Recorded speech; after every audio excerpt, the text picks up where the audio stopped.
You know, life has a way of surprising us. We've all had unexpected moments that really end up impacting who we are.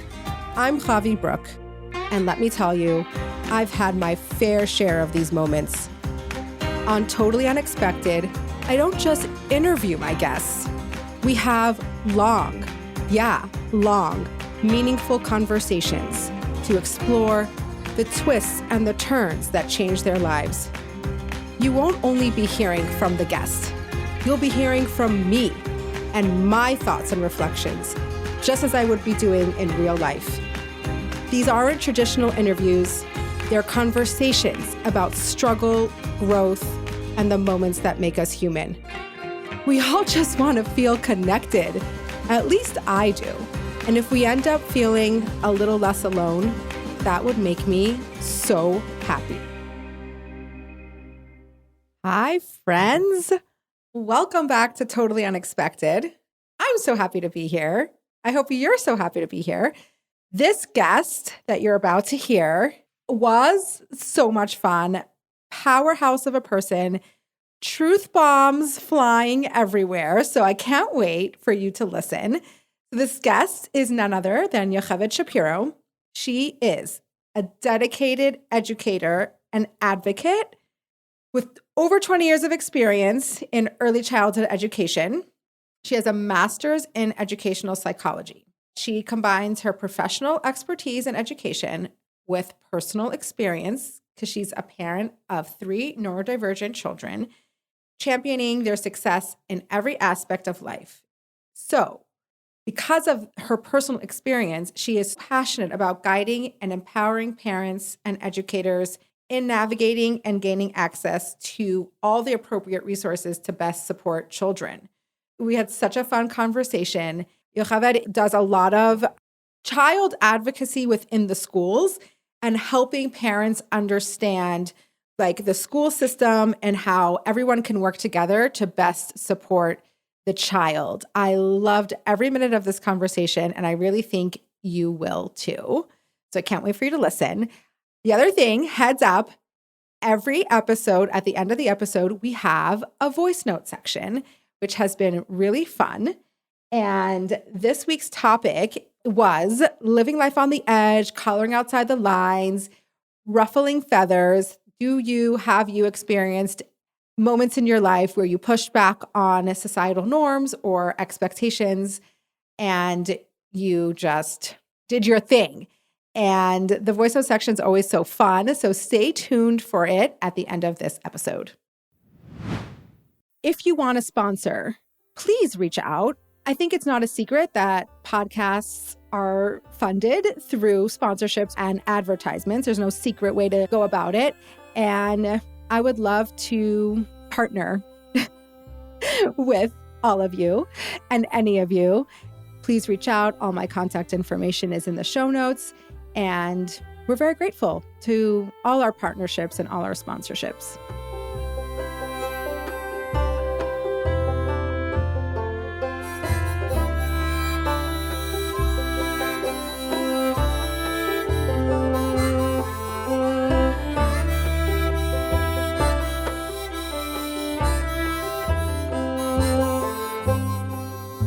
I'm so excited to have you on. We've been messaging back and forth. You have the coolest job, and your personal life and your career are very aligned. So Yes. Tell me, I forgot the title of what you do right now, and then we're going to go backwards and see how you got here. So I have a small business that I'm running where I am an educational advocate and consultant. Okay, That's yes. what I do. I do advocacy Yes. and consulting. And it takes it's sort of like every client is its own story and everybody needs something slightly different. But I work with schools and with parents from both perspectives to just make sure that kids' needs are being met. That's the bottom line, right? I have this overriding philosophy of giving kids the tools they need to be successful. So I work with schools and with parents on figuring out what that path looks like for them individually. You know, that is such a cool job, and I think so needed, and we'll get here. But I think so many parents struggle to communicate with the school what their kids need in an effective way. 100%. And I think having that liaison, which is the thing that you do, can be life-changing. So before we even get into all of that, I want to hear about you and your life and story and how you're very passionate about this. So you came to get here. So first, tell us a little bit about your childhood. Like, what were you like as a kid? So I grew up in Southern California in Long Beach. As a child, I had come from a family of very like loud people, like very opinionated, strong. Like there's no space for like the weakling. And I grew up with some of that, but I was a little bit like the not so confident one, not always sure of my place. Yeah, I have a very strong older sister. We're very close. We have a very good relationship, and navigating that through like when I was younger than her was challenging. It was something. Very like everyone in my family is like blunt and opinionated and straightforward, and that's how we are, right? But still beautiful. My parents, they had the normal struggles, financial struggles and very little support. I think about now what my parents did and the support that I have to do what I do. My mother is an orphan. Both of her parents passed away while she was a kid. So so that like impacted our childhood obviously intensely, so like just think about it a lot. Like I have a lot of like empathy. Like they grew up with no money and no extended family, and all their friends were in the same position. So nobody was like specifically supportive of everybody else, Totally. But they're good people. Baruch Hashem, like just good people. So that's how I grew up. I grew up very immersed in the world of education. My father is a very passionate educator. Always has been. And then at some point in my childhood, when I was like 5th or 6th grade-ish, my father went back to school. He got his master's degree in special education. Wow. Yeah. That's amazing. Yeah. It was different then. Yes. Yeah, that was, now it's more common, but back then, probably it was very unique. My parents are unique in a couple of ways. My parents are baalei, and like in that generation, like baalei shidduchim was also not unique. We weren't the only ones, but it wasn't so common. It wasn't so the done thing. I like know a handful of families who were in the same position, so like it was those kind of like differences. And then my father went back to school. Yeah, but it was a very wholesome, warm, like I think about the school I went to, I went to the Hebrew Academy in Long Beach my whole life. From when I was 3, I graduated 12th grade there. And it was very progressive for its time. And I feel very blessed that that was my education and that like I went to a good school. Does that school still exist? Yeah. It's the school and it's the school in Orange County in California, the Chabad school. It's a good school. So I went there my whole life. And, that was my childhood. But I struggled a lot with finding my place amongst my siblings. I think I'm sandwiched between 2 very strong siblings. Such a fascinating thing to analyze is the number one birth order and also personality, like all of the siblings coming together. Like I really relate to that. I'm actually the oldest of 9. Yeah. And it's fascinating. And also like, I feel like probably some of my siblings have experienced like you, like I'm the oldest, I'm pretty opinionated, I'm pretty strong. Yeah. And I think it's interesting to navigate and to hear like how that plays out for your siblings. And then there's the oldest narrative, which we carry a lot as well. So it's just, my sister and I talk about it a lot now as adults. So like, 100%, like the responsibility she felt and like her like parental role in a way amongst the siblings. Very much so. Yeah. So it's super fascinating. And one thing I find fascinating, there is a theory with like birth order that it really only applies to the first 3 children. So I don't know if it's exactly, there is. I don't know if it's like how proven it is, but I've read some articles on that. I don't know. Yeah. But in my family, how I see it is like my sister's the oldest. I'm a middle child. My brother under me is the oldest boy, and he is another first child. And then it's another middle child and the baby. Like that's how in my family, that's definitely 100% how it plays out. Yeah. Did you consciously as a kid, were you consciously trying to find your voice, or only looking back are you like, wow, how did I find my place? No, I remember not feeling like I had such a good place. Like I always remember feeling like, first of all, like I had a very small grade, and it's so interesting looking back. I was listening to your last podcast with your friend, and she was talking about her friends who Yeah. weren't her childhood friends in small town, but now they are. I have a very similar Yeah. experience. Like the girls who are in my class, I'm very close to now, but Mm. I struggled with them as children. I was finding friends at different grades, my mother's kids' friends, a grade older than me, a grade younger than me. I mean, it was a small town, so we all hung out, and Right. I didn't experience like bullying. I wouldn't say anything like that. No, nothing like significant like that. But yeah, I definitely remember like at home and socially not always feeling like I knew where my place was. And it's so interesting because my husband and I talk about this a lot also, how some things revert back when you're with your siblings. For a long time, I didn't live in the same town as my siblings, and now I do. So it's probably different because just physically we spend a lot more time together because we all live in South Florida, except for one brother, but he's here a lot. We mostly all live in South Florida, so we Yeah. spend a lot of time Oh, wow. together. So I don't know if that's So are the dynamics playing out again as adults, do you think? Or sometimes. My sister's house is definitely like our go-to home, like where we gather, where we have a Hanukkah party. It's at her house. There's not even like a question about it. Her home is like the parental home-ish in a way. I mean, my parents yeah, come too. the home base. Yeah, her Yeah. home is the home base. She definitely has that authoritarian role in the family. But thank God, we're all very close. I joke because my sister lives in Hollywood, which is, I don't know how well you know South Florida, and I live in Coral Springs, which A is little bit. okay, which is Okay. like 45 minutes north, and it's a different school and it's a different, area. And people ask me like how I chose Coral Springs, and I'm like, I want to live like close enough to my siblings for barbecues and birthday parties, and not close enough for like carpool and Trader Joe's friends. It was like extremely That's intentional. perfect. Yes, It's like, I found the sweet spot. exactly. Every Sunday, barbecues, birthday parties. I don't want to miss an event, right? But don't Yeah, call me for yeah. a favor. I don't want to call you for a favor. Like, I love like, it. But I think that is so beautifully self-aware and yeah, knowing how to set yourself up for success. I think so often we don't think things through like that, or we're yeah. not like so conscious of what works and what doesn't work. And then we get entangled and enmeshed, and then there's all this drama. But I feel like that's really cool that you were self-aware enough to know, like, okay, I want to be next to my family, but I also know where this can go off the rails and how am I setting myself up for success. I think that's a really practical It was takeaway. it was a lot of real conversations with myself and my husband, and like to figure out that balance. And like without getting into too many details, my sister and her husband are extremely well established in their community. They're like they've been there for 20 years. They're very well established. And I just like didn't I didn't want Yeah, to like move into her shadow. That was like not yeah, on my radar at all. And again, I saw yeah, her 3 times yeah, this week. I'm happy to see her yeah, like yeah. I think that's incredible. I think it's a really good life lesson. Like, yeah. don't only do the things that sound good on paper or look like, Yeah. really do the work to reflect on, okay, what is going to set us up for success? What's going to actually, in the long run, help stay close and our relationship to stay grounded and strong? Those things take intention. I think we often take for granted our relationships with our siblings, our Yeah. relationships with the people that are close to us. It's just that you don't think about it so much. It's like all of it is just like a given.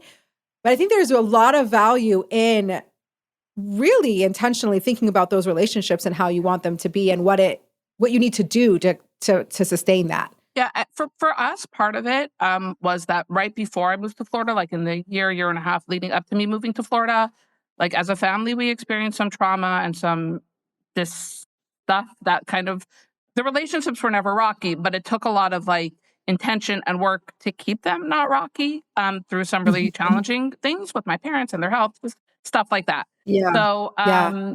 I'm grateful. I mean, it was hard, but I'm grateful in terms of like the relationship with my siblings. It brought a lot of intention as adults into that I think ultimately was really, really good for us and for our kids and for You did the work. yeah, You we did did the the work. hard work. You Yeah. did it. Yeah.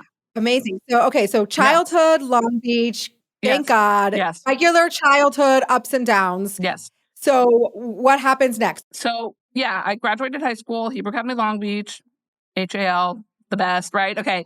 I went to seminary in Toronto. Just it was the right seminary for me. It was a good experience. And then my second year of seminary, I went to Crown Heights, and I don't even remember if it was the first year or the second year. I don't even know.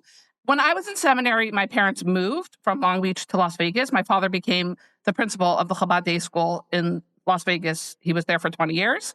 So my parents moved to Las Vegas when I was in seminary, which is its whole other story. Like Wow. for my sister, she has zero connection to Las Vegas. Like, I mean, it's a place where she visited my parents, but she never lived there. She was married when my parents lived there, I believe, or close. You know Yeah. what I'm saying? Like it was never her home base ever, ever, ever. Right. And for my Right. younger brothers, they were still like school age when my parents moved to Las Vegas.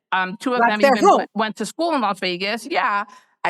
The youngest doesn't even really remember Long Beach much. The one on top of him, kind of both, right? The one on top of him, like we're all sort of someplace else. Mhm. But yeah, like Vegas became their home. And for me, I was a very in between stage. Like it's very strange to go away to seminary and then never come home to your childhood home. You come for Pesach Yeah. to a different home, to a different city, Wow. to a different place. Yeah, But that's kind of a big deal. it was a big deal. How did you handle that? Well, what helped me was the next year I came to teach. My father like brought me as like a shlucha girl to come teach. So that helped me because I like established myself as part of the community in Las Vegas. Like, so that changed that. Like the first year was really hard. For me now, the hard part is like I miss Long Beach. Like I go sometimes for my friends' simchas, or I have friends who moved back there.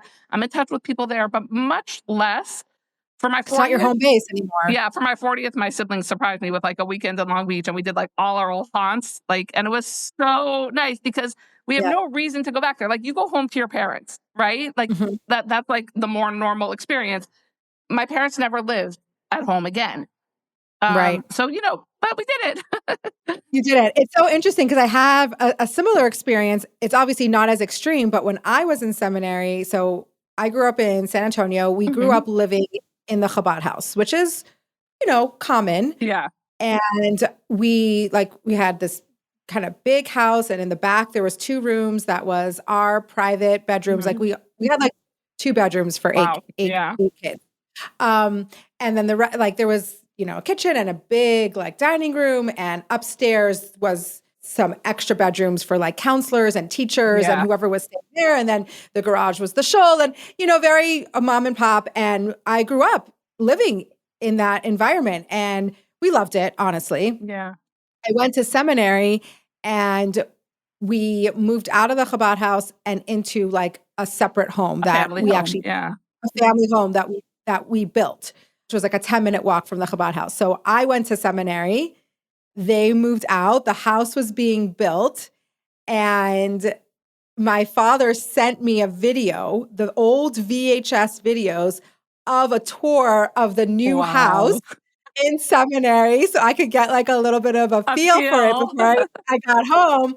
And I remember I went to the seminary in Tzfat, in Yeah. Beit Chana, and we found like a place to play this That's video, and amazing. we're all like watching this tour of the house. And so I also I left living in the Chabad house. I came home, To a different house. different house that I didn't grow up in. Right. Right. And now that's the house that still It's exists. weird. So A now couple years it ago. feels like home, but like my siblings grew up in this house. Yeah. And I am like, this was after I left to seminary. This is not the house I grew up in. It's It's very interesting. fascinating. It's interesting because my parents' house doesn't feel like, I mean, now my parents moved again. I don't know. Did my parents' house in Vegas ever fully feel like home? Not Yeah. 100%. Not Like, really. yeah, no, not Yeah. really. So anyways, that was that. And then I went back to New York. I spent 1 year in Vegas and then I went back to New York, and I ended up not getting married till I was 25. So I was in New York for, I don't know, 6, 7 years, do the math. And I spent that time, I went to school. Like I was like, I am going to college. I don't Mhm. know. I don't know what the future is going to look like. And it's so interesting because I actually had the experience of like making sure that I was going into chinuch for the right reason. Like I didn't want to become a preschool teacher because that's what Chabad girls did, Everybody did. right? Everyone Yes. becomes a preschool teacher. And then I was like, the opposite of my whole experience as a childhood where I was like trying to find myself. I'm like, I was so confident that that's who I was. And I'm like, screw the narrative. Like, I don't care what the narrative is. Like, this brings me joy and it brings me passion and it brings me interest and it's fulfilling for me. This is what I'm going to do. So I taught in Chabad preschools, on Long Island and, all that kind of stuff. And, worked in camps, all the normal stuff. But then I also like hardcore went to school. But I think that's the difference, is like a lot of times we fall into these positions of teachers and being preschool teachers or whatever Yeah. teachers without really an educational background. And I feel like because this really is your passion and you didn't just fall into it, you actually backed it up with an education. It was very, very important to me. I have this like line I say, a good Mm. teacher is born naturally. Like you can't turn someone into a good teacher, but Right, an right. education makes a good teacher better. Correct. And that education doesn't have to be college. It could be really good professional development. It could be done through like the math, whatever. It doesn't have to be done through Mhm. college. But Mhm. a good teacher, like you can't educate someone into being a good teacher. That is something you're born with or you're not born with. I shouldn't just say teacher, I mean educator. But like a good Right. educator with a solid educational background themselves is just enhances it. And like for me, that continues. I'm like forever educating myself in one way or another.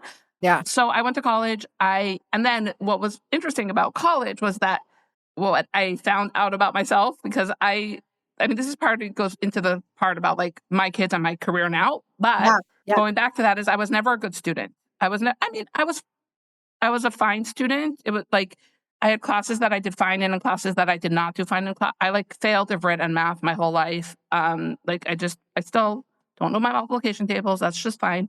Yeah. I You're don't need still to know. okay. Don't need to I know don't them. either. I have a calculator that lives in my pocket. If I need to know my multiplication tables, I whip it out. So you know, I found that I loved college and I loved research and I loved the education. And I was like, oh, I like this. Like, I started it because I felt like, okay, I'm single. I have the time on my hand. Like, I think I should do this. I love teaching. Like, let me learn about it. Right. So that's how it started. And then I came to a place where I like loved being in school. I loved learning. I loved being in school. I like blossomed in college. That's incredible. I think that is a narrative that a lot of people that I talk to experience where they're not thriving in like elementary school or high school or a typical school environment, but they love to learn, Yeah. right? And Yeah. so when you find that venue with which you love to learn, all of a sudden you're like, wait a second, I'm not a failure. Like, I'm not a bad student. I just had to find the way that I love to learn. 100%. Yeah. I wonder what about the school, like younger experience in like elementary or high school is so difficult for a lot of people? Yeah. So I'm sure you have thoughts on I that. have a lot of thoughts on that. So there's a combination of things. There's a lot of things. Like schools have requirements, right? There's curriculum requirements, there's legal requirements, there's funding requirements, there's testing requirements. So like that's one component. Then take that, put it there. Then Yeah. the next like component is that it is true that like a baseline education in a wide variety of subjects is important for most people, right? Most Right. humans do need to have like a foundation in math and a foundation in literature and a foundation in social studies and history and in the Jewish world, Yeah. a foundation in Chumash and Gemara. Like we want our kids to be Right. well-rounded in their education. So okay, so that's the next part. And then the third part is that like when you get to college, you're making choices. When you're in elementary and high school, like the fact is that forget that the schools have to. I mean, that's obviously part of it, but even more than that is that most, for sure, young, but even older children, it takes a lot of work to figure that out, right? And a lot of like trial and error. You don't want to leave that in the hands of a 7-year-old or even a 13-year-old to be like, oh, this is my path, right? And limit themselves. Right. So you have all these like factors that factor into that. Like this is the school system. And then my mission becomes, okay, how can we make this best for the best children? I don't resent the system. I don't have a problem Right. with the system. Right. You My see the approach is how can value we in it. work with the system to make it work the best for the most kids? I think that makes a lot of sense because there's a certain time where you have less autonomy. You have to kind of do the basic things. You don't have a lot of choice. And it makes sense that as we get older, we have more choices. We get to figure ourselves out and we can start to blossom in what we feel is our calling. We'll get there, but I think there's a lot of resentment around the school system. And I think part of what you do is to help parents understand like what's happening in the school system, how we can work together. And I think, I mean, I speak to a lot of people and there is, because I think less and less there's like this mold where the kids are thriving in school. I think it's becoming more and more common where kids are not thriving. So then you question like something has to change, right? It's not working. Yes. And I want to be like super clear. Like Yeah. my mission is never to like invalidate someone's personal experience or tell them that's not true. Correct. That's not what happened to your kid. My mission is to like empower parents to have Yeah. their children be successful in this environment, right? Like, and it's Yeah. doable. And I believe in that so strongly. That's A. Yeah. Yeah. B is when we look at why children are not thriving in the school environment and something does have to change, there's a few really, really important pieces of this. Number one is to say that the school system has not changed and is not evolving and has not come a really, really long way is False. completely inaccurate. It is false information. It is not true. And it is disrespectful. It's not okay. I don't buy that narrative. And I don't like, people are not allowed to say that to me. It's not true. Yeah. I'm at these conferences. I'm in these workshops. I'm working with these people. People are putting in so much really good work. Mechanchim, educators, from all levels. And like in every industry in the world, there are better educators and worse educators, better principals, better teachers. Okay, yay. I'm not like, that's Yeah. not my message. Yeah. As a general rule. As a general rule, from an organizational level, down into a school level, down into a classroom level, we have come a very, very long way. Education has come a very long way. Is there still more work to do? Of course, there's still more work to do. There's always going to be Of work to course. do. Right, 100%. I feel like when the narrative is so negative about schools, and it's like dismissive of all that has being done to come this far, and let's embrace it. And I just believe that that's how we're going to get further. That's first of all. Yeah. The second Yeah. part of it is that I'm going to be very blunt. I wouldn't say something like this directly to an individual parent, but I'm going to say it here as a general rule. Parents are problematic and they're not helping their children. So when kids are not doing well in schools, it's, I would say, more than 50%, significantly more than 50%, a parenting problem than a school problem in 2025, right? So when something needs to change in the schools, and also something needs to change in the parenting. Something needs to change in the parenting more. Right. And something needs to change in the way that the parents are communicating with the school about their child's needs. 100%. And also, what I have experienced from hearing a lot of people's stories and my own story is that oftentimes you have to work together with the school. Like, you can't just put it all on the school. Like, there is a very important ecosystem and there's a very important partnership that needs to happen. And if you aren't able to hold up, what's going on at home or to have a consistent narrative, right? Your messaging needs to be consistent in school and at home. And I've had listen, my kids, we communicate often with the school, with our children, and they do use a lot of school resources. And we've had very positive experiences, but I'm always asking the school, okay, I'm like, listen, what did you discuss with my child in school? What is your messaging? What support do you need from me at home so that we can work together? Yeah. And that, I can't even tell you how appreciated that is from the school perspective. I can't even tell you how many times the school says, like, we're an uphill battle with the parents. Yeah. You need to work with us. And that is a very, very big thing to address. So getting back into like where I came from. Let me pause. Yeah. Let me say two very specific things about that, and then kind of further my journey. We'll go back. One, just quickly. One is I start every single meeting with parents and educators. Like, I have a lot of meetings with parents and educators in the room. We are Team Sarah. Welcome to Team Sarah. Yes. We are here to partner for the success of a child. If not everybody in the room's on that page, like you lost the battle. That's the first thing I want to say. Second thing, listen, I am a parent of very high needs children. Okay. Like you, I'm a parent in different ways and for different reasons. I am a parent of very high needs children. And I understand that it is challenging for parents to take ownership of what's going on for their kids.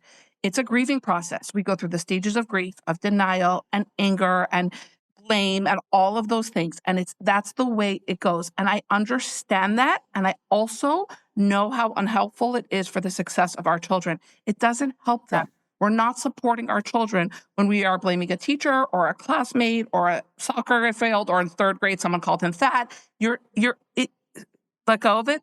I am trained in a type of communication called no blame resolution. And it's as simple as it sounds. We're here to identify a problem without blaming a person and find a solution without blaming a person. And that doesn't mean that we don't hold people accountable. It just means that we label a problem for what it is And we work towards solving the problem with like taking out the blame. And parents have a really, really hard time with that. Like I could tell you 1,000 stories, literally, right? But I had a client this week whose kid is only in school for an 8th grader. He's in school for half a day right now. Yeshiva kicked him out for half a day. Okay. That's just where he's at. Right. And I had a conversation with the mother, and her narrative was like immediately like, all the kids behave like that. He's the only one who gets in trouble. It wasn't so bad. It's not true. I tell parents all the time, like, Not helpful. it's not helpful. No educator in the history of educators opened their roster one day and say, eeny, meeny, miny, mo, today I'm going to ruin Chavie Brooks' day. I'm going to call her up and tell her kid is a disaster. By the time the teacher is making that phone call, they have tried 1,000 things. They do not want to make the phone call. They really don't want to, I promise, right? Because they're met with resistance and it's hard. And they would really rather resolve it in their classrooms. Some have better tools than others, and I work with schools also, but they really, really would rather. If they're telling you your kid is an outlier in their behaviors at school, it's because your kid is an outlier in their behaviors at school. Their behaviors are sticking out and they need support. And as a parent, that is your job. It is your job to support your child, to meet their needs and give them the tools. And sometimes that is switching them to a different school. 100%. 100%. Sometimes maybe that school really isn't a fit. Yeah. And that's one of the things I help parents figure out. For sure. I will say on that, if we're going to switch kids to another school, that's not the only thing we're going to do. Meaning, right, it's extremely rare that environment is the root cause of the issue. Environment could exasperate whatever we're seeing in the child. So if they're in an environment that's not healthy for them, we're going to see an increase in negative behaviors, an increase in mental health concerns, right? So we might need to remove them from that environment, right? But it does, like statistically, it's very rare. Unless it's an abusive environment, a really abusive environment, it's extremely rare for the environment to be the root cause of those concerns. Like my grandmother always says, wherever you go, there you are. 100%. Right? My husband says that too. Yes. It's just, you can't forget about that. 100%, especially if a kid has like very negative experiences in a school, and then we might have to move them, even if it's not the school's fault, whatever the case is. It's just that kid isn't going to be in a fixed mindset about the school, and we're not going to be able to effectively impact change in that kid in that environment, right? And Chavie, listen, I speak to literally dozens and dozens of parents. I don't know, 5, 7, 8 a week, like dozens a month, right? Parents who are struggling with their kids, and sometimes more, sometimes a lot more. And almost all of them say, no, I'm realistic about my kid. I know my kid has problems. But it's not true. They don't really know. They say that because they know they have to say that, right? It's like a thing people say. But when I push them, when I press them with what's going on with kids, they're blaming teachers, they're blaming schools, they're blaming environments, they're blaming that schools are not accommodating, the schools just don't want to deal with it, the schools have it. And that's generally, again, there are individual circumstances where that's the case. I hear that every single day of my life, and it's almost never the main story. Right. You have to pull away the layers. You have to dig. You have to figure out what the core issue is. And I can't imagine, because it must be so hard to have to be the one to really hold parents accountable. Yeah. So the beauty is that hard? Is that I don't work for the schools. I have a job for a school, but not like a mainstream Chabad school. And that's my client base is mostly like Chabad families. So when I was working for a school, that was like almost impossible. And it's one of the reasons why I pulled out, because the schools can't say it to the parents, because then you're immediately in this defensive mode of like, wait, you're defending your teachers. You can never admit that your teachers are wrong. You don't, you're the blah, blah, blah, blah, blah. Like you don't, you can't admit that you're not doing the right things in your school. And then the schools are blaming the parents. And we're this super negative defensive cycle. So like I pulled myself out of working for the mainstream Chabad schools. You can actually do your job properly. Yeah, 100%. Because I don't care. I have nothing to lose. I have no skin in the game. You're not, And I think parents respect that. Like the feedback overall, listen, I'm coming across very strong here, but I have a very like warm, positive way of approaching parents. I don't like look at parents in my first conversation and say, there's something wrong with your kid and you need to address it. That's not how the conversation goes. Correct. But it is about recognizing, and really, like for me, it's so empowering. Okay, so I went to school, I got my master's degree. Yeah, let's go back to why are you so passionate about this? There's a reason. So I went to school, I got my master's degree, and I have I don't need to go through all the chronologically, but Yeah, I want to hear. What do you okay. have? You have two So I have masters, two which is masters. very impressive. I have a master's in early childhood education, and then I have a master's in educational psychology. Educational psychology is not school psych. It's not mental health. It's the Mhm. psychology of learning. It's the Mm, psychology of cognition. Okay, so just to separate that, interesting. very Yeah. interesting. So Yeah. I got my first master's degree. I got married. I got married when I was 25 in there. And then I didn't have my first child till I was 28. I had him when I was married for 3 years. So we went through a little bit of a fertility journey. Yeah. Hmm. The typical PCOS, nothing like extreme, but it did take some trial and error to get pregnant and then a little bit more trial and error to stay pregnant, the good times. Yeah. And I think I like looking back, I have this like bracha of my early adult years where I like developed this approach of like, I want to be open about this. Like, I don't want to, Hmm. when I'm open, I find support. When I'm Yeah. open, I have support to offer others. And I like could build like support teams and resources. And like over the years, like in the beginning, I think I was like judgmental of people who were private. I'm like, why are you keeping everything private? Who cares? Be open. And Mm, okay, I've matured through that and like respect everybody's right to privacy and understand that different humans have different levels of privacy that they're comfortable with. And yes. about to them. Like I have no issue with that. But for me, it worked to Yeah. be open about my struggles in shidduchim and to be open with my struggles with fertility. I found better doctors. I had better doctors to share with that. Just, you know what I'm saying? Like it was just shared experiences, support, all of that good stuff. I truly believe that there are people in this world that are meant to be sharers and to be the like communicators of information and experience. Mm, I'm learning this as I also grow older and mature because I love that. I'm also a sharer and Right. I'm open. And so sometimes I can even judge myself. I'm like, why do I feel like I have to share that? Why am I, Yeah. and people can look side eyes on that. And I've really like, the more I like dig deep into the human like psyche and the way the different missions that Hashem created us with, like we all are created with a specific mission and with the energy that's we're created, that's how we go about that mission. So I truly believe there are people in this world who are meant to share and people are meant to learn from their lived experience. And there are people who aren't supposed to. And if you find yourself in a position where you want to be open and you want to share, that's because it's what you're supposed to do. That's why one of the reasons why you're here in this world. Like you are with your experience and with the things that you've navigated, you are now using that to change the world. And if you kept it to yourself, that Right. you wouldn't be doing what you were supposed to be doing. Right. This is my mission. Yeah. Yeah, I believe the same for Yeah. myself. Like, why do I have a podcast? Why do I have to share? Why do I always have to, Mm, go deep? Why do I share all the struggles?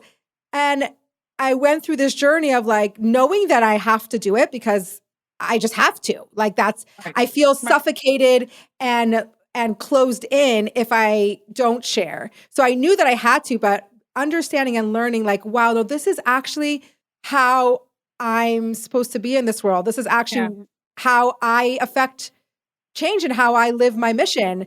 I love that. That resonates with me like 1,000% because that's how I feel. Like I Yeah. have a story, I have Mhm. knowledge, information, and life, right? I have it all and I don't want to keep it internal. And Yeah. yes, I respect my husband's privacy and my kids' privacy. And there's that balance, You of course. And navigate, like you find a way to do that. 100%. And then the people who don't wanna share, who sharing makes them feel like they're gonna throw up and they feel like so misaligned when they share, Yeah. they're not supposed to. Their mission is Right. completely different. Yeah. And Yeah. it's really interesting to really look at it through that perspective. I found that that's helped me so No, much and I love that you really said that opens right up the now whole because world. yeah, no, it's Yeah. very resonating with me. So yeah, so that's what happened. So I like was in this place of being open and sharing, and then also the being in the place of like doing my own education, getting my degrees, understanding like the depths of early childhood development and all that stuff. And then my first son was born. He's amazing, and I hear him on my stairs right now. He's home from yeshiva. Love having him here. Awesome. Yes, special. So he was born, and he was an extremely challenging infant from day one. Born healthy and delicious, 8.5 pounds, like, full Apgar test. But like from day one, we struggled with eating and sleeping and all those typical things that, that latching and tongue ties and Mhm. sleeping, and he only slept in motion and, all the Wow. good stuff. Lots Yeah. of reflux, lots of digestion issues. And partially it was like just overwhelming. It was my first child, like a typical hard infant, but a hard infant. Just kind of like all the things, like all the All the things things. all the things that could be challenging. And then Ari basically started speaking at 8 months.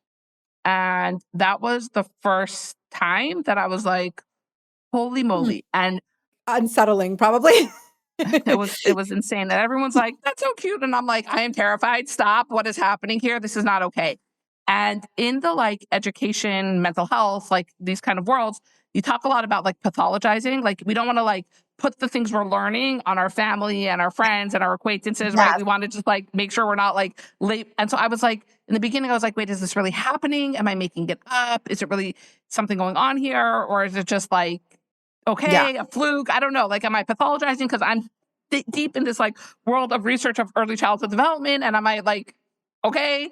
But Yeah. no, he was talking. Like, so Yeah. that was Yeah, it happening. wasn't an imagination. Yeah. And then when Ari was 18 months, we were living in Crown Heights. We got married in Crown Heights. He was born in Crown Heights. I went to Turo for undergraduate, and then I went to the CUNY Graduate Center for graduate school. And then we moved to Las Vegas when Ari was 18 months. It just came time. It came time to like not live in New York anymore. My husband works in the IT industry, so he could basically do anything, anywhere, like he could work anywhere.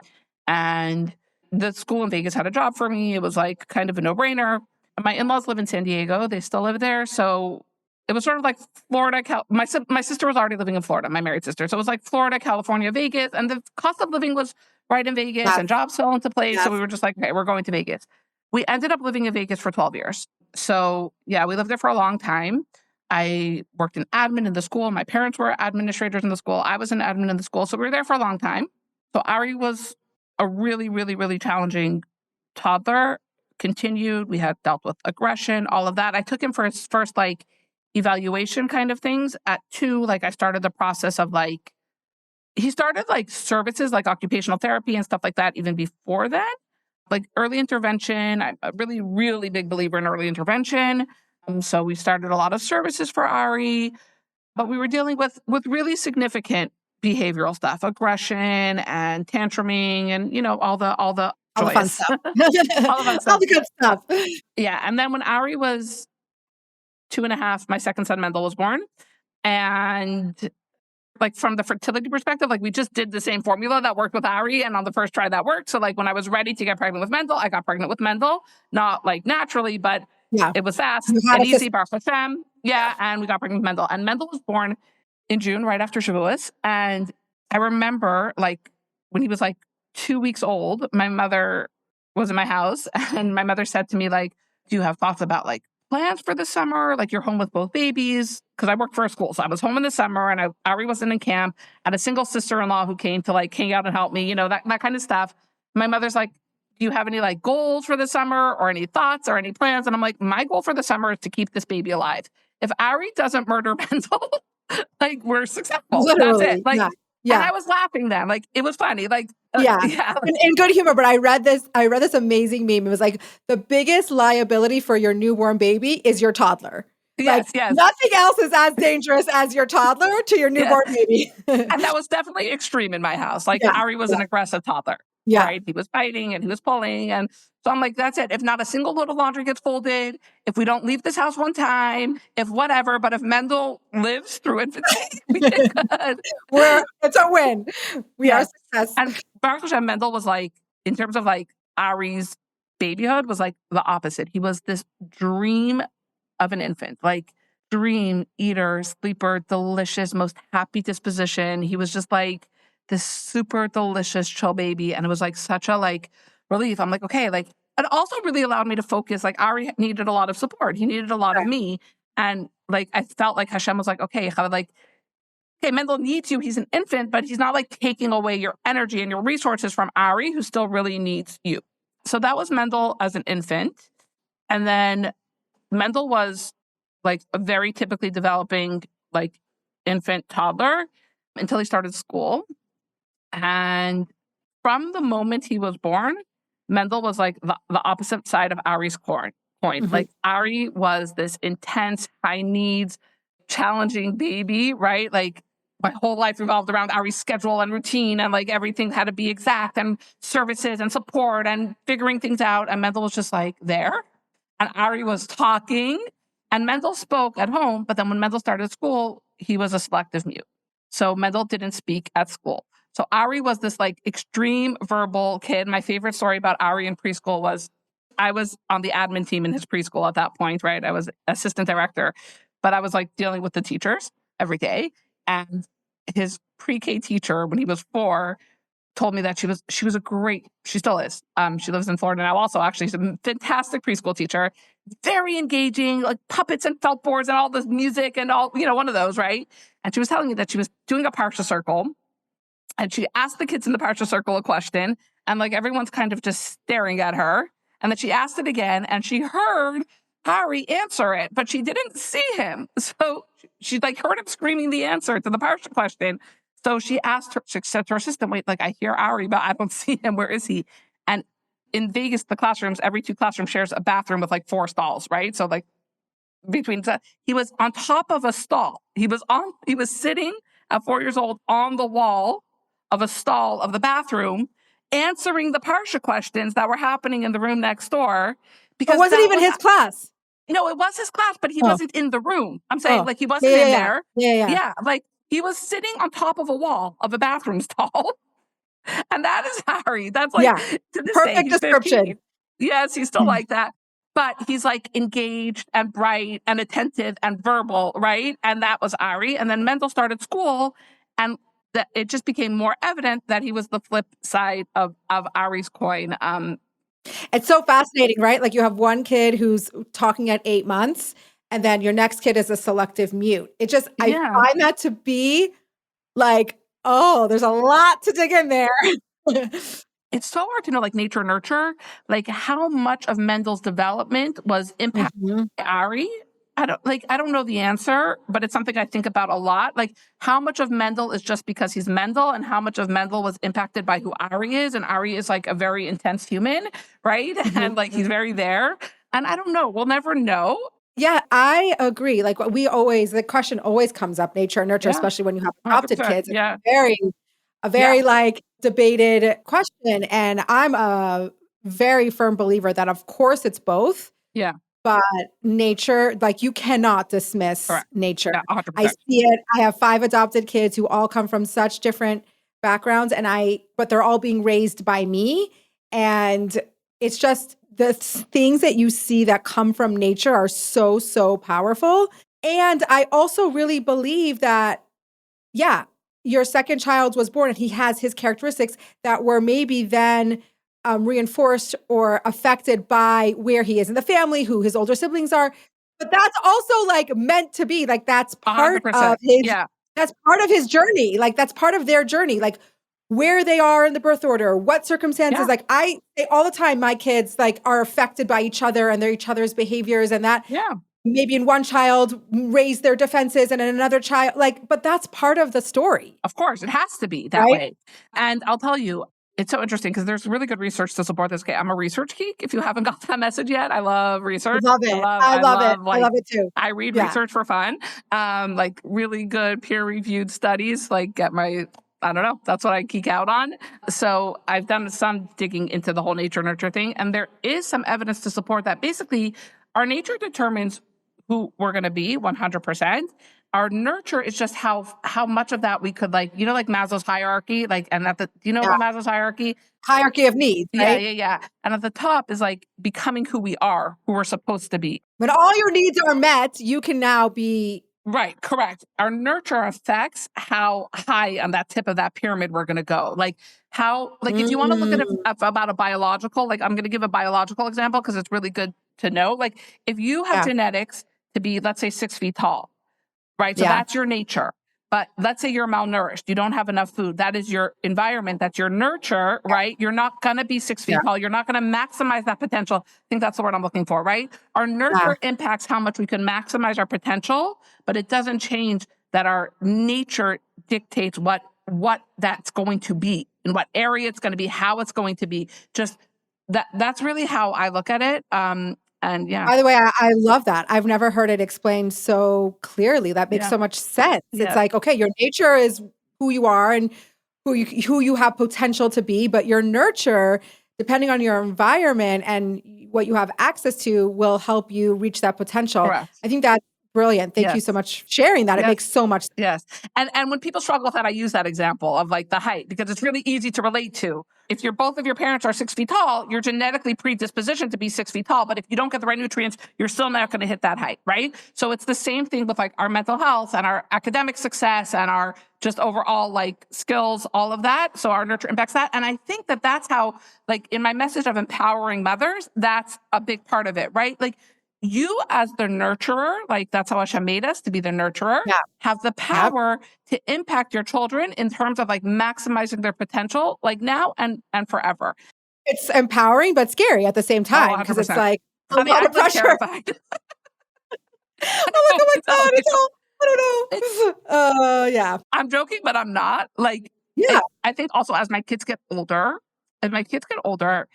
the whole balance between not being able to control the outcome, they're going to be their own humans, they're going to be their own people, and also at the same time having hopes and dreams and desires and values that I want to impart on them. Like that dichotomy is like my like right now. Like and I hold it so true. But to be able to let go of the outcome without letting go of the hopes and the wishes and the desires and the values, like you have to have both. You literally nailed like parenting, the next stage of life, like the Yeah. teens, the Yes. preteens, into adulthood. That's the stage that I'm in. Yeah. And it is such work every day to constantly realign and reevaluate and like ground yourself in your values and your hopes and your dreams, but then allowing yourself to understand and let go that these children are their own people and they with their own free choice and they're going to do what they're going to do and you can't control the outcome, but not letting go of your job as a parent. I think you can go like, fine, they're going to do whatever they do. So what does it matter? No. Yeah. But no, you have to have that groundedness. You have to show up. You have to navigate that. And at the same time, let go.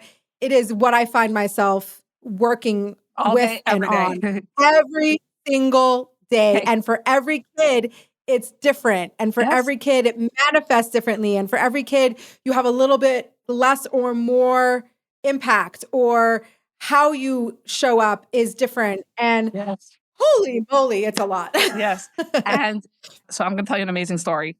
When Ari was Okay. in 8th grade and it became clear, my oldest kid, and it became clear that like mainstream Masifta wasn't like a Chabad high school mainstream was not what he was doing, not where he was going. Not what he needed. Right. Not what he needed. That wasn't the right choice for him. And we were good with that. But then it's like a journey to figure out what is the right. And that's fine. And my husband and I were both on board, phone calls and research. I went to like dozens of schools. I really did. I did a ton of research. And at one point, Ari wanted to go. We took him to an open house at a local modern Orthodox high school in South Florida that's co-ed.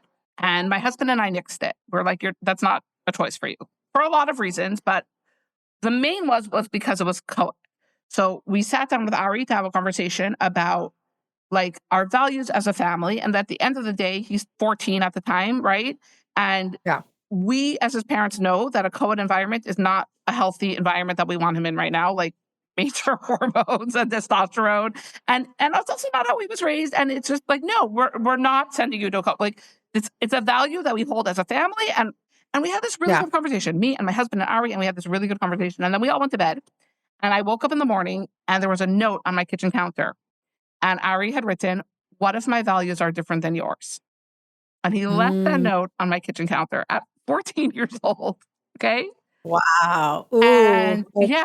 yeah. And Okay. we revisited the conversation. And ultimately what I told him in that moment is like, listen, when you're an adult, and my husband and I each have a sibling who is not from, right, who are like extremely close, loved, well-meaning people in our family. Like there's no, Yeah. we're all's good, right? Yeah. And I used his two uncles as examples in this. I'm like, when you grow up and you're an adult, you are entitled to make whatever choices you want. you will have values that differ than mine. And I like named this uncles. I'm like, they have values that differ from Bobby since 80s. And then I even used examples in our own family, how we have values that differ from Bobby since 80s, right? Like maybe not as extremely, we're Lubavitchers, but like we do have values that differ from Bobby since 80s. And that's okay. There's no judgment there. But when you're 14, your parents are allowed to have bottom lines. And we're allowed to establish values. And you're allowed to grow up and choose different values. And even in a smaller way, you're allowed to choose different values at 14, but for big things, we're allowed to say no. We're allowed, like, you're still in the teaching phase. You have the last say. Yeah. And whatever, he ends up where he's supposed to be, and it's incredible. So Baruch Hashem, we held strong on our values, and it all worked out. But it was just a powerful moment in my parenting where like my kid was recognizing for the first time that he might not hold true and honor the exact same things as us, and it was a big deal. But it was good. It was good. I love those moments. Yeah.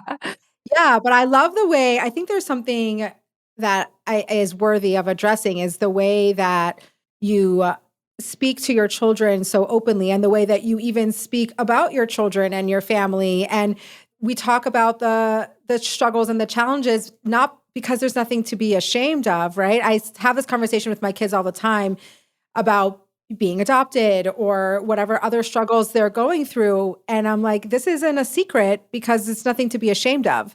So being able to talk about who you are as a person, everybody has their strengths, their weaknesses, and being able to openly talk about them, openly embrace them, and not have shame along for the ride, you know, because I think when you oftentimes, and it's different for everybody, but oftentimes when we're kind of scared or we don't know how to talk about the hard stuff, shame kind of joins in for the fun. And then that's a whole nother thing to navigate. Yeah. And I just love the way that you speak so matter-of-factly, and your kids are just so, you can see the love and like that you have for your children, and how you're like their biggest advocate, and also being really pragmatic. I'm very pragmatic. Yeah. And I tell my kids, the line I use with my kids is, we only hold secret things that we're scared of or ashamed of. We are never scared of or ashamed of the way Hashem created us or brought us to our circumstances. We're never going to be ashamed of or scared of where Hashem brought us to. So if this is where we're at, and this is the package that Hashem gave us, then this is what it is. And if we're not scared of it, we're not. And we're not ashamed of it, and we're not, then we have no secrets here. There's nothing to be. And again, I have one kid who by nature is more introverted and more private. And I respect that. And of course I respect that. But even for him, like within the family, this is a very normal conversation. Like my youngest, okay, like fast forwarding my little life journey. So I had Ari, and then I had Mendel, and we went through a lot of diagnosis and neuropsych evals and all the jazzy stuff, or the intervention services. And then when Mendel was a year old, I got spontaneously pregnant with twins. I found out they were twins. They were born when he was 19 months, and they were a month early. So I had twins. Wow! I know. Holy moly. Yeah, some Clomid residue in my system. I don't know. I was like, there's a residual effect going on over here. There was. I mean, that's what we think. That's the theory. The doctor told me that. He's like, we could do a deep genetic dive and blood work to figure out why this is. I'm like, but what does it matter? Here we are. We're having twins. We'll never forget. So I was having Mendel was a baby. I was still breastfeeding him. He was a baby. He was a baby, baby. And I felt pregnant, and I was very there's no possible way. And my husband was like, you need to take a pregnancy test, because I have a hard time getting pregnant. I also have a hard time staying pregnant. So he's like, if you're pregnant, we need to know. So we need to do the things we need to do to stay pregnant. Do the right thing. Right? Yeah. So I was like, fine. So I took a pregnancy test, and I was pregnant, and I was shocked out of my kazumbas. But I'm very independent, and I went to the doctor all by myself. My husband didn't come with me. My first appointment, and I knew what I needed. I was put me on the progesterone, give me my hormones, whatever, that kind of stuff. And I went to the doctor, and we were trying to date the pregnancy, and I had zero, because you were still nursing and everything. You had a baby. I haven't had a cycle in a year and a half. I don't know. 24 months pregnant? I don't know. I don't know. So they did it just right there like those small internal ultrasounds, like at the doctor's office. And it was twins. And my doctor turned the screen towards me and he said, "Do you see what I'm seeing?" And I'm like, "I don't know what I'm looking for." And he was describing what I'm looking for. And I said, "Oh, I see two things that look like that." He's like, "You sure do." Bingo. And I called my husband and he was at a meeting at work and he didn't answer. And I texted him and I said, "Answer your phone." And then and then he answered his phone and I started crying and I'm like, "We have to buy a minivan." That was like the first thing. I don't want a minivan. I never wanted a minivan. I thought I would go from a sedan to an SUV for my third kid. Oh, well, here we were. We were having twins. We needed a minivan. 12 years later, I'm still driving my Honda Odyssey. Okay. I know. By the way, once you have a minivan, it's hard to go back. Like they're just, it's the best. It's the best. I had a minivan for many years and now my youngest is 8. And so last year when my lease was up, minivans are expensive. And I'm like, I don't need a minivan anymore. And I was so sad. I was like, I miss my van. I own mine. I own it outright and I'm driving it till the wheels fall off. I love that thing. I do. Okay, wait. So how old is your oldest? So Ari was just 4. Ari's birthday's in January and my twins' birthday's in February. So Ari had just turned 4. Mendel is June. So he was 19 months. And now my twins were born. So I had 4 kids. 4 and under the age of 4. 4 and under. Ari was deep in the diagnostic process of like neurodivergence. Mendel, we weren't there yet. Deep in the process of and here we were. And I had these baby twins. They're the best humans in the universe, someone says. I mean, all of them kind of I love my kids. But I had 3 under 2 for 5 months. Like Mendel was not yet 2, and I had 3. And God. I have an incredible mother and incredible mother-in-law. So we're just going to pause and shout out to them. They really shout out. Good for you. So at that point in my life, my mother was living around the corner. And my mother, I tell her she should give mother-in-law lessons. My mother has the most incredible knack of being extremely involved without ever inserting herself or her opinion or she's just there doing what you need her to do, steady. This is your mother? My mother. Oh, wow, incredible. She's amazing. She was living around the corner. And my mother-in-law was living in California, but also incredible, moved into my house for 6, she was my night nurse. My mother-in-law was my night nurse. I didn't have to hire a night nurse. She was like, "No, I'm going to be the night nurse." Hot. Yeah. Crazy. Yeah. No. Amazing. Yeah. Both of them.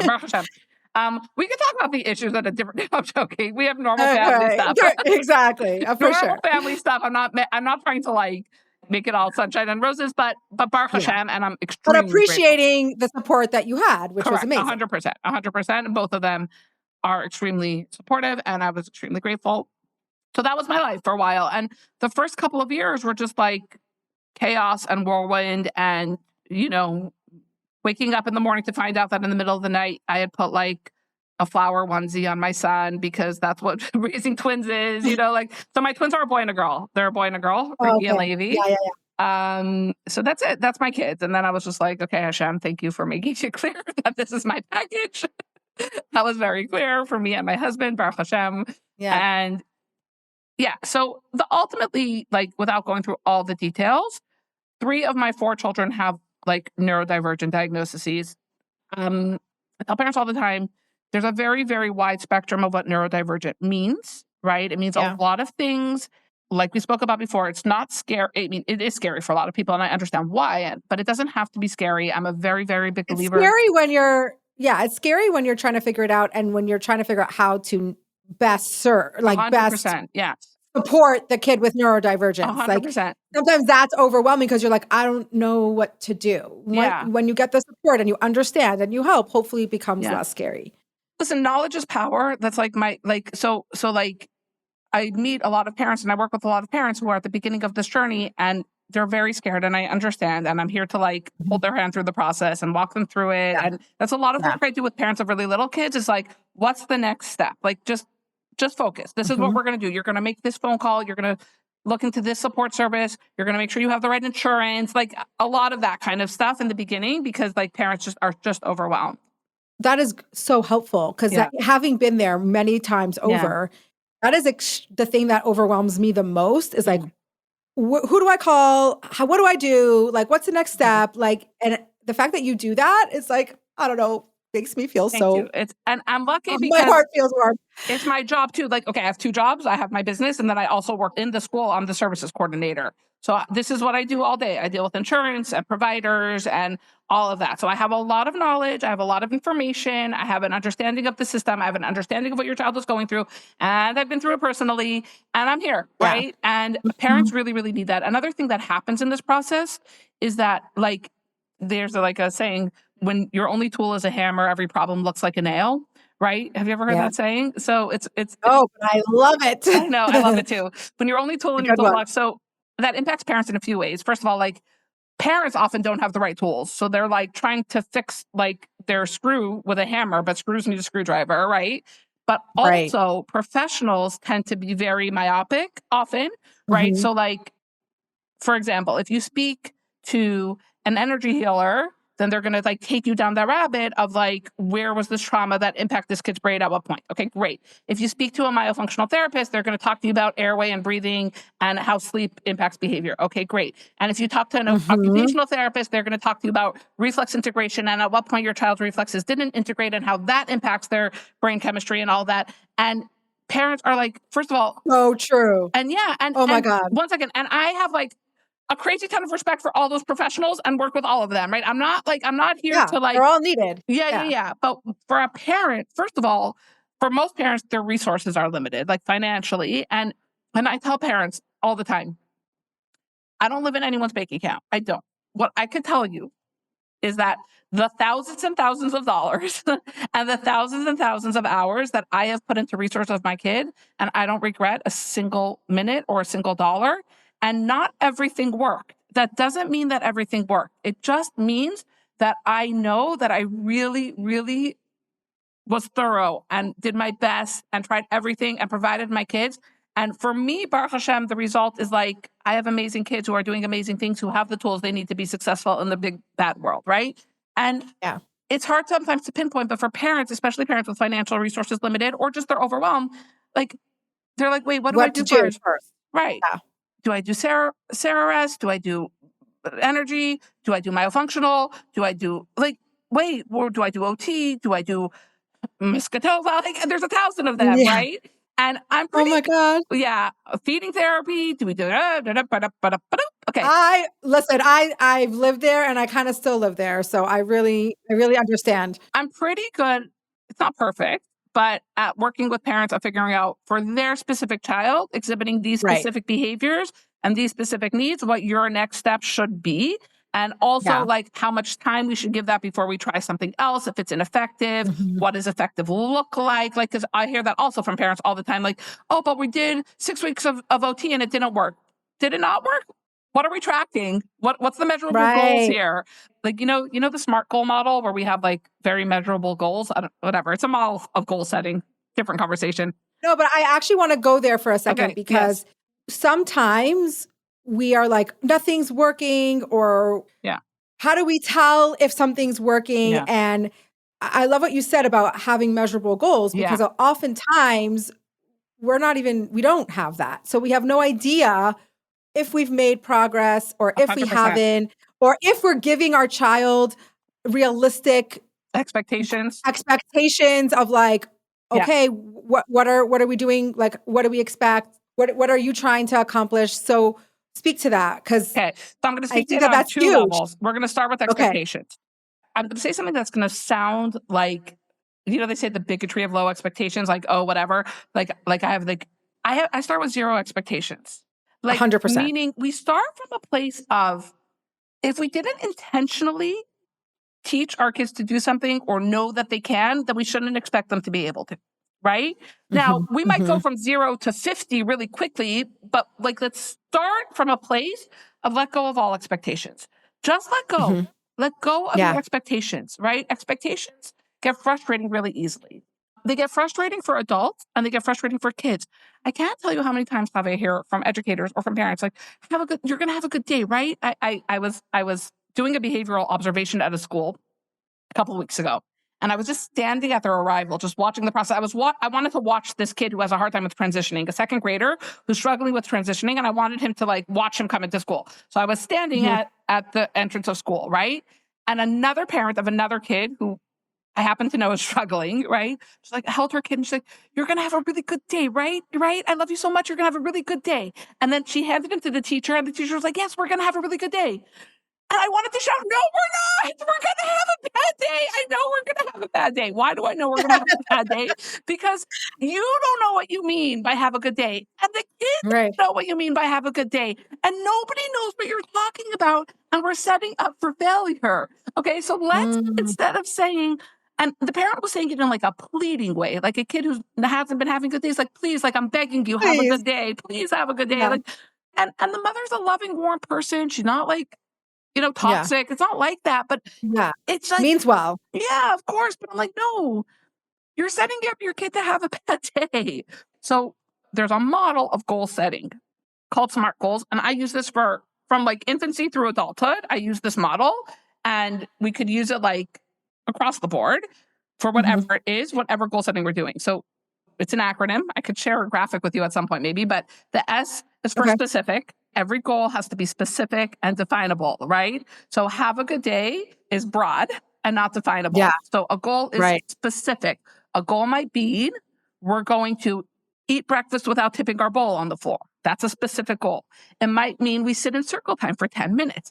It might mean we don't get whatever it is, whatever the goal is. It's specific and clear, right? So the M is for measurable. The measurable is a little bit more detailed because the measurable has to have like a time and an amount. It's like, what are we looking for? And in the beginning, we start really, really small. And often when I create behavior plans, I'm not a behavioralist. I like to say that, but I am qualified to write behavior plans. So what I say to parents and educators when I'm writing a behavior plan is you're going to look at it the first round and be like, come on, like, this is dumb. This is dumb. And I'm like, yeah, this child needs to experience success. So we're going to start dumb. Yes. Right? Like, so we're going to just start with really stupid, basic, like, get to the car without beating up your brother. I don't know what to tell you. Like, really? Listen, that's a goal. That is a rare commodity in my house. Yes, like. no, it's true. Yes. So measurable. M is measurable. That leads us to the A, which is perfect because A is attainable. You're not creating goals that are not attainable. Like, it's useless. Like, you're creating goals. I see it and I'm like all the time. Like, okay, I can give you story after story after story. I'll use one of my own kid. I have one of my own children only wears Crocs. He's very sensory and very whatever. And officially it's not school dress code, but his school doesn't care. They accommodate him. They don't care. At some point, somebody on the team, I don't even remember who, was like, okay, so let's make it for a goal for Levi to wear shoes by October. I'm like, no. Can we make it a goal for Levi to wear shoes for 2 minutes every recess? Can we make that a goal? Right. Like, that's attainable. Like, and then if we get to 2 minutes for a week, can we do 5 minutes? Right? And by the way, I gave up. I don't care. He can wear Crocs. I may have asked for him. I really don't care. It's no longer a goal. I just don't care. That's a whole separate conversation of non-negotiables and what we let go. That's a whole. Right. At the end of the day, you have to figure out what's worth your time, what's worth your battle. Yes. I have this a little disagreement with my husband all the time because I care very, very much what my kids eat and put in their body. And my husband's like, why are you fighting about this? Just let it go. And I'm like, well, this battle is worth it to me. And he's like, and it's not worth it to him. So oftentimes it's like when I'm away, like, doesn't matter what they're eating as long as they're eating. And when I'm home, it's so much more stressful because I actually care about this battle and I actually feel that it's worthy. But then sometimes I have to evaluate. I'm like, is it actually though? Like, do I really want to fight about this? Let me finish the SMART goals and then I'm going to talk to you about how to set non-negotiables because it's a really big one. It's an important one. Okay. Okay. I'm excited. So we have specific goals. They're measurable. They're attainable. The R is for relevant. The R in SMART is for relevant. They have to mean something to the kid. They have to be something that the kid could relate to. They have to be relevant. If it's not a kid, if it's an adult too, like this is how I set my own goals, right? And the T is for timely. We have to set goals that we can meet quickly, especially for kids, but for adults also. Like, we're not setting goals for a year from now. We're setting goals for today. We're setting goals for now. We're meeting them now. We're experiencing that success now. The T is for timely. So that, I mean, I didn't create that model. It's a well-known model. You have a graphic for this? Yes. Maybe you'll send it to me and I'll put it in the show notes because I think it's so great. Yes. So that's how we're working with kids. And okay, that's the SMART goals. If we want to talk about non-negotiables for a minute. So my main primary parenting, like, besides for safer therapy, like we're going to mess up our kids, so safer their therapy. That's like the main way I parent. Like, I'm not trying to be perfect. Like I'm done with that. Yeah. So I'm going to pay for their support when they need it. Okay. Other than that, I have a few like overarching parenting themes that I always stick to. So one is like, my job is to give my kids the tools they need to be successful in every environment. Like that's like, I'm driven by that message for myself and for the parents I work with. Like my job is to give my kids the tools they need to be successful. And we could talk in a minute about what those tools look like. My second main driver, I guess, as a parent is like, I will not power struggle with my kids. I do not power struggle with my kids. And I'm not just saying that. I do not power struggle with my kids. So what does that mean? It doesn't mean, okay, so Chavie, we keep kosher. If my kid had a 6-hour tantrum outside of McDonald's, would I give in? Right. Would I buy them the fries? No. Okay. So how often does my kid have a 6-hour tantrum outside of McDonald's? Never. Because my kids our kids learn really, really quickly about the things we're never going to give in on. They know we're never going to give in. So those things in my house are non-negotiables. And we don't power struggle because my kids know that they could have all of the tantrums in the world. I'm not changing my mind. Yeah. Everything else, let's talk about it. We're not power struggling because we're having a conversation. Everything else. So when my son, 11 years old, and we went to get a haircut, I mean, this is an example you could probably relate to, right? And wanted to not get a buzz cut. But for my husband, I don't care. But my husband did care. My husband's a very like traditional kind of guy. He's a very traditional kind of guy, right? So he's like, no, we buzz their hair. Like that's the haircuts we have in our, like that's our minhag. That's what we do, right? That's what we do. So I was at the barber with Ari, not my husband, and he's like, I don't want a buzz cut. So I said, this is something I need to talk about. We just left. We didn't power struggle. We left. We went home. We'll come back another time. I said, I need to talk to Tati about it. I had a conversation with my husband. We came to the agreement, which it is true that we're not always on the same page in my house also, but in this case, we came to the agreement. This is not a non-negotiable, and Ari has long hair. And I don't care. I mean, his hair is really long, and I really don't care. Because, like, fundamentally, why? Why am I holding on to this? What does it add? What is the value? Is it worth it? Is it worth it? Now, I can't tell any person what their values should or shouldn't be. I can't tell you that, right? If your value is healthy eating, I'm not like, it's not my job or my business to tell you that should or shouldn't be your value. You're entitled to whatever values you hold close to you. That's not where I'm coming from. But I'll tell you what I could tell you. Almost everything, if you're fighting with your kids over it, you should let it go. It's so true, by the way. I'm fully aware of this. You lose more than you gain. Like, what are you winning? What are you winning? Like, okay, is it a normal value for your kids to put healthy food in their body? Of course. Of course that's normal, Chavie. Like, you want your kids to be healthy people. Like, duh. Like, you want their bodies to be healthy. This is the vessel Hashem gave us to live 120 years in this universe. Treat it right. Of course we want that. But I think you gain so much more from teaching your kid that value than fighting with them over what they're eating. So how can you teach them that value without fighting with them about what they're eating? So, I mean, that looks like a lot of different things for a lot of different people. I've come a long way. Yeah. I really have. I always struggle with this. Like I've come a long way and I really have learned how to step out of power struggles more and more and more because I have to. And then every once in a while, I'm like, that's it. Yeah. I've lost all control. I'm taking it back. Yeah.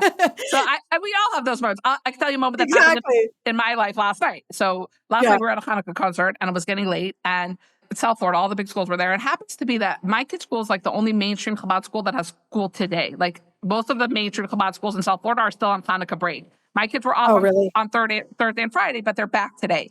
So we're at this concert, and my kids are there with all their cousins who don't have school today. None of their kids don't. I mean, some of the cousins do go to the same school, but the bigger cousins don't. So they go to a different school, and they all don't have school tomorrow. And my 8th grader's there, and he's like, "I'm not going to school tomorrow." And I'm like, "Yes, you are going to school tomorrow, right?" And he was like, "No, there's nothing happening at school tomorrow. It's a Hanukkah fun day. It's a carnival. I don't need to be there." I just looked at him in the eye, and I said, "You're going to school tomorrow. You could go to school fighting with me, or you could go to school not fighting with me, but you're going, your choice." Yeah. Chavie, the fight I have that all the time. 33 seconds. The fight lasted 33 seconds. He fought back for a minute, half a minute. Yeah. And then he's like, she's not changing. I don't change my mind. Yeah. I Yeah. don't change My my kids know mind. that too. They're like, I'm like, when have I ever changed my mind when I decided something? Right. If we're actually in negotiation and you're Correct. pleading your case and I'm open to Yeah. listening, that's one thing. Right. But if I said like this isn't happening, it's not happening. Honestly, I'm on vacation and my kids are not. So like for me, I have off like this week. They could be at school unless they have to be in the ER. Like I don't care. Correct. Going to school. You're in school, guys. This is not a negotiation. If I had work today, I might have told Mendel, fine, stay home. I don't care. Like you're big, right? Like I'm like, Literally. there are no children Yeah. in this house today. I don't know what to tell you. But I mean, I didn't tell that to him. But my point is like he didn't fight back because they learn very quickly. And They learn. when they feel respected and part of the conversation and that you're open to hearing them out about all the things that are negotiables, then the non-negotiables, they don't really fight back on. They really don't. I mean, listen, it's not perfect. I'm not like. There are unique cases. Like I have one unique case in my house that he will fight no matter how many, like no matter how many times, no matter how many lessons he's learned, no matter how, like he will go to the bitter end every time. And it's fascinating. So there are exceptions to the rule. Of course. And I also have to learn. I also step into it with him more because it's a dynamic also. But there are some kids that just will not give up. And that has a lot to do with circumstances out of anybody's control, right? Like attachment or, whatever happened, like that kind of stuff. But it is fascinating. And sometimes I'm like, we went over this yesterday. Like, do you not know how this is going to end? Like, why are we doing this? Like, this is not changing. And you did this yesterday. He still believes. Yeah. No, listen, every rule has exceptions. Listen, my kids are like neurodivergent and the rule still applies. Meaning like it doesn't have to be only completely neurotypical, amazing children who fit the box who this works for. Your kids just learn that. So that's like the one thing. So going back to the other thing, as my kids grew up and it became more clear that we were dealing with a lot of neurodivergence and diagnoses and stuff, my work became two things. Like number one was just a lot of like really radical acceptance. Like here we are. Here we are. We could be angry. We could be bitter. We could be scared. We could be overwhelmed. And I'm a human being and I feel a lot of emotions. Or I could just own it and have ownership and feel empowered to do what's best for me and my kids and my husband and our family and just like let go of the outside stuff and let go of community expectations and family expectations and really, really focus on what I value and what we value and what I want to like prioritize with my kids. So that led me on this whole rabbit hole of, I did research and I even wrote a paper, like a master's level paper on what are some common traits of successful adults. There's a book like 7 Habits of Highly Successful People, not habits, not things we do, like more like traits we could develop. So values. There's a few, and then it became like my job and my mission and my goal to like give my kids these tools. Like, and it's separate from like the OT tools and whatever, all of that. I mean, I'm not going to like list the whole list right now, but the things I focused on were like really good communication tools. So like you talked about that whole openness. Like I talk to my kids like exactly how I'm talking to you from infancy. Like we just talk. Our normal conversations in our everyday life are very normal. Mm-hmm. And teaching them to be good communicators. What does a good communicator look like? Listening, like receptive communication and expressive communication, both of those things, reciprocal communication. So like it's very intentional in my house that we're good communicators. Like it's not an accident. And for some of my kids, that's easier than for others. They're humans, right? But it doesn't matter. Like if it's harder for them, then it just means I have to put more work into it, right? So that's one of them. Regulation tools is a huge one, just like the basics, the breathing, the self-regulating, and then really working with them as individuals to know when they need space and how they need to take space. One of my kids was in camp this summer and he had a really, really great summer. And at one point in camp, I asked him, like, one of his phone calls home, like, is anything making you nervous or anxious? He's a very anxious kid. He could be a very anxious kid, and Baruch Hashem, he's like in a good place. But I'm like, is anything making you anxious or any of the kids bugging you? He's that kind of kid, right? And he's like, yeah, but mommy, the lake is so calming. I just tell my counselor I need 15 minutes by the lake and I just go sit by the water and I take my space and I'm fine. And I'm like, wow, yeah, you did it. yes. I'm That's like, yeah, amazing. Not this is how Masslow's we moment. win, right? This is how we win. Literally. Uh, But that he knows that he knows how to be in touch with that, so that instead of flying off the handle and being aggressive and being angry, which he has the tendency to do, he has the ability to recognize what regulation looks like for him, what he needs, what's triggering him. That's another big one. And then, I mean, there's more, but I'm going to focus on a third one right now. The third one is like a more controversial one. oh, I love I know. controversial ones. Let's hear. So ultimately, it has to do with confidence, but confidence is not controversial. And Right. that's not the controversial part. The controversial part is how we build confidence in kids. So I call it the myth of self-esteem. So there's something else that's not self-esteem that's called self-efficacy. And very few people have heard. Have you heard of self-efficacy? Maybe. I've heard of it, but I don't know what it means. So we all know what self-esteem is and what it means and Right. whatever, and why we And we think all know self-worth and we know self-esteem. Yeah. So self-efficacy, simply put, is knowledge of self. Knowledge of ourselves means knowledge of our strengths and knowledge of our weaknesses. Owning where we need help, owning the things we're not good at, owning our challenges, owning them. Not more than we own our strengths, not more than we own the things that make us feel good. But if we only focus, okay, I'm going to put it like this. Self-esteem is a feeling. The problem with feelings is that they're also often built on not facts, right? Self-efficacy is built on brain, right? It's the whole moach shalit al halev. It's built on knowledge of self. It's built on information about ourselves. And when we have true, solid, good information about ourselves, we build stronger confidence. High self-esteem is not highly correlated with a high self-confidence because it's very easily dissipated. It's very easily like, wait. So if someone feels good about themselves, then okay, let's take the example of affirmations.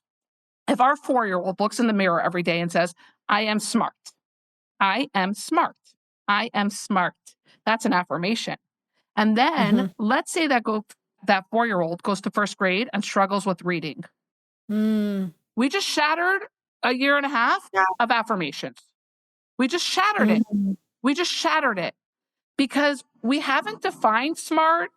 It's built on feelings. I'm not saying never do affirmations. That's not my point. Although I don't do affirmations and my kids don't do affirmations, it's not something I'm big on, but it's fine if it works for you. I'm not like, okay, a different stroke for different folks.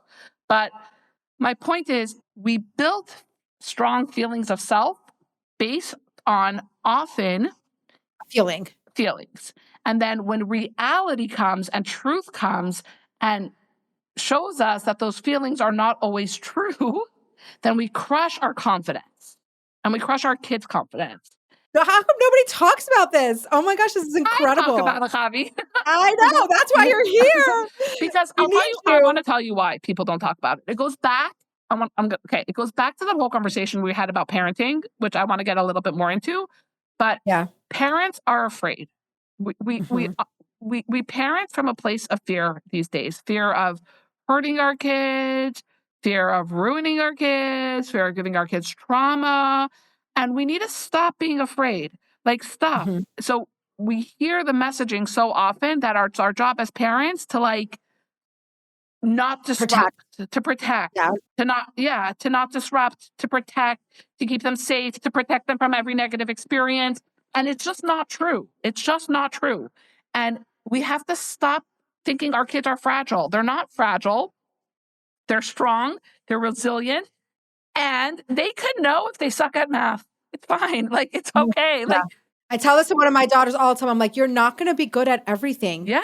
You can't. You can't be good at everything. You have to know what you're good at and what's hard for you and act accordingly. The way we start that is by doing it in ourselves. Like, my husband and I are so casual in our conversations about the things we struggle with. I call it the sky is blue tone of voice. When I talk about any human's strengths or weaknesses, I talk about them in the same tone of voice that I say the sky is blue. It just is. It just is. The sky is blue. I'm bad at math. The sky is blue. I'm passionate about early childhood education. The sky is blue. I love my kids. It just is. Okay. I'm very passionate towards my kids, but it never, ever connected to their behaviors, even their positive behaviors. That's how we build confidence. My son, my 15-year-old son, built a website. He taught himself how to code and he built a website. It's called, I'm going to shout out. It's called Chabadtimeline.com. Go look at it. Chabadtimeline.com. Okay. It is magnificent and brilliant and a work in progress. And it is the most incredible, artistic, beautiful, technical, beautiful thing, right? And yes, do I love Ari more because he did this really incredible thing? I'll take it one step further. Last week he was in Crown Heights and he walked into the offices of Gem and walked into the offices of the head rabbi in Gem at 15 years old and said, I have a product. I want to pitch it to you. I think Gem could collaborate with. And I'm like, whoa, who are you? Right? And incredible. I could sit here and tell you how incredibly proud I am of him. And I am, right? He's come a long way and he's worked through a lot of challenges in his life. Things didn't come easy for him. And he's only 15. But for him, my message is like, I'm obsessed with my children because they exist. Nothing they could do could change that, good or bad. My emotional well-being is not reliant on their behaviors. So when they do something incredible, I don't love them more, or I'm not more proud of them. And when they do something challenging and difficult, I'm not disappointed in them. I don't love them less or have less pride. So I have to keep my messaging to them. Now, one of the ways to do it while still encouraging them to do these things is what it's called noticing details. So when Ari did that really hard thing, my conversation to him wasn't like, oh my God, you're the most amazing human in the whole big world, and I can't believe I raised you, even though, by the way, I think that, okay? I did not say that, but I did say a lot of details about what I noticed about what he did in a neutral tone of voice. Like, wow, you went into an office of a big rabbi, like that's a challenging thing to do, right? But my tone wasn't like my emotional well-being is reliant on you doing those types of things. But I am going to notice the details of the positive things you do, and I'm going to let go of the details of the negative things you do. So is that how you build self-efficacy? Is that a way to, like, how are we practically doing that for ourselves and for our children? How do you build this sense of self and knowing facts different from like self-esteem, right? And self-worth. Yeah. So I'm going to give you a lot of very practical examples. So again, for myself, okay, I was baking the other day and it flopped and I was like, man, the cookies flopped. But like, baking's not my thing. The cookies flopped.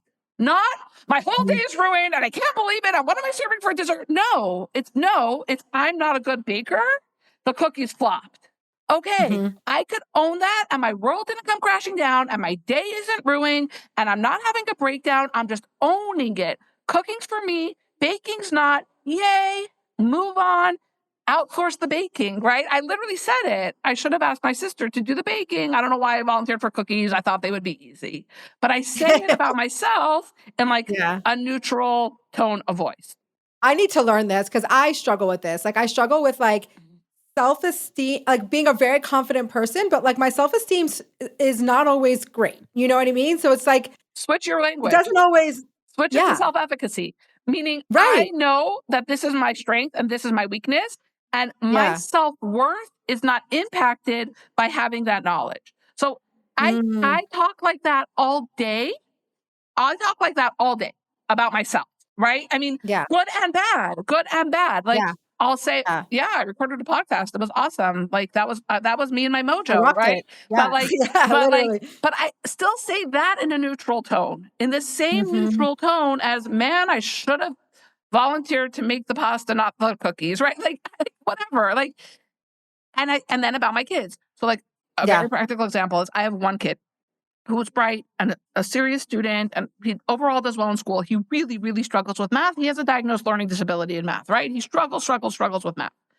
And for years and years, everyone was like, you need to get a math tutor. And I'm like, no, I don't need him to get him a math tutor. I need to accept the fact that he's not good in math. I'm not torturing him with more math after math. Like he doesn't like math. This kid is a really, really good writer. And he's artistic. He like loves to draw comics and write stories. And he's like really good at that. I put him in a creative writing class. I don't care. Fail the math. It doesn't make a difference to my life. Oh my gosh. You remind me of my friend I had on this podcast, Anna Richler. I don't know if you know her, I know who but she she is. Yeah. said the same thing. She's like, if your child is good at tennis and struggles in math, give them the tennis lessons, not the Correct. math tutor, right? Correct. Like, Exactly yeah, the same thing. Like, and my kids know my bottom line is I don't accept failing. Like, if you're failing math, it means you're putting zero effort. So, like, put in minimal effort, do your best. You're not going to fail. You're not going to get an F. Okay. Other than that, Bachavi, if I tell you I don't care, I do not care.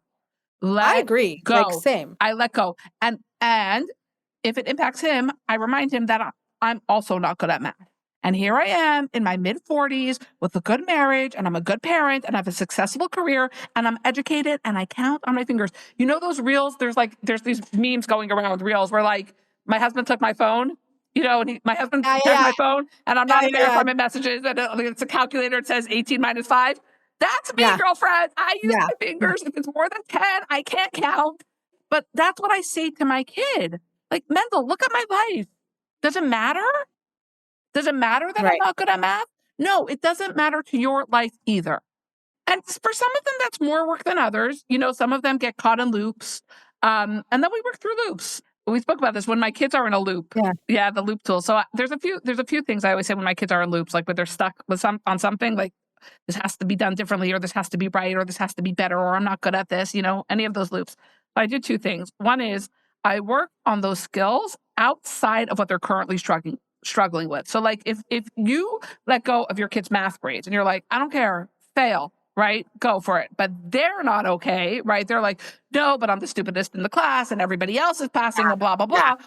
So I want to work on their tools of like flexibility and self-efficacy and owning our things that we're not good at outside of math class, not Mm, connected to math class.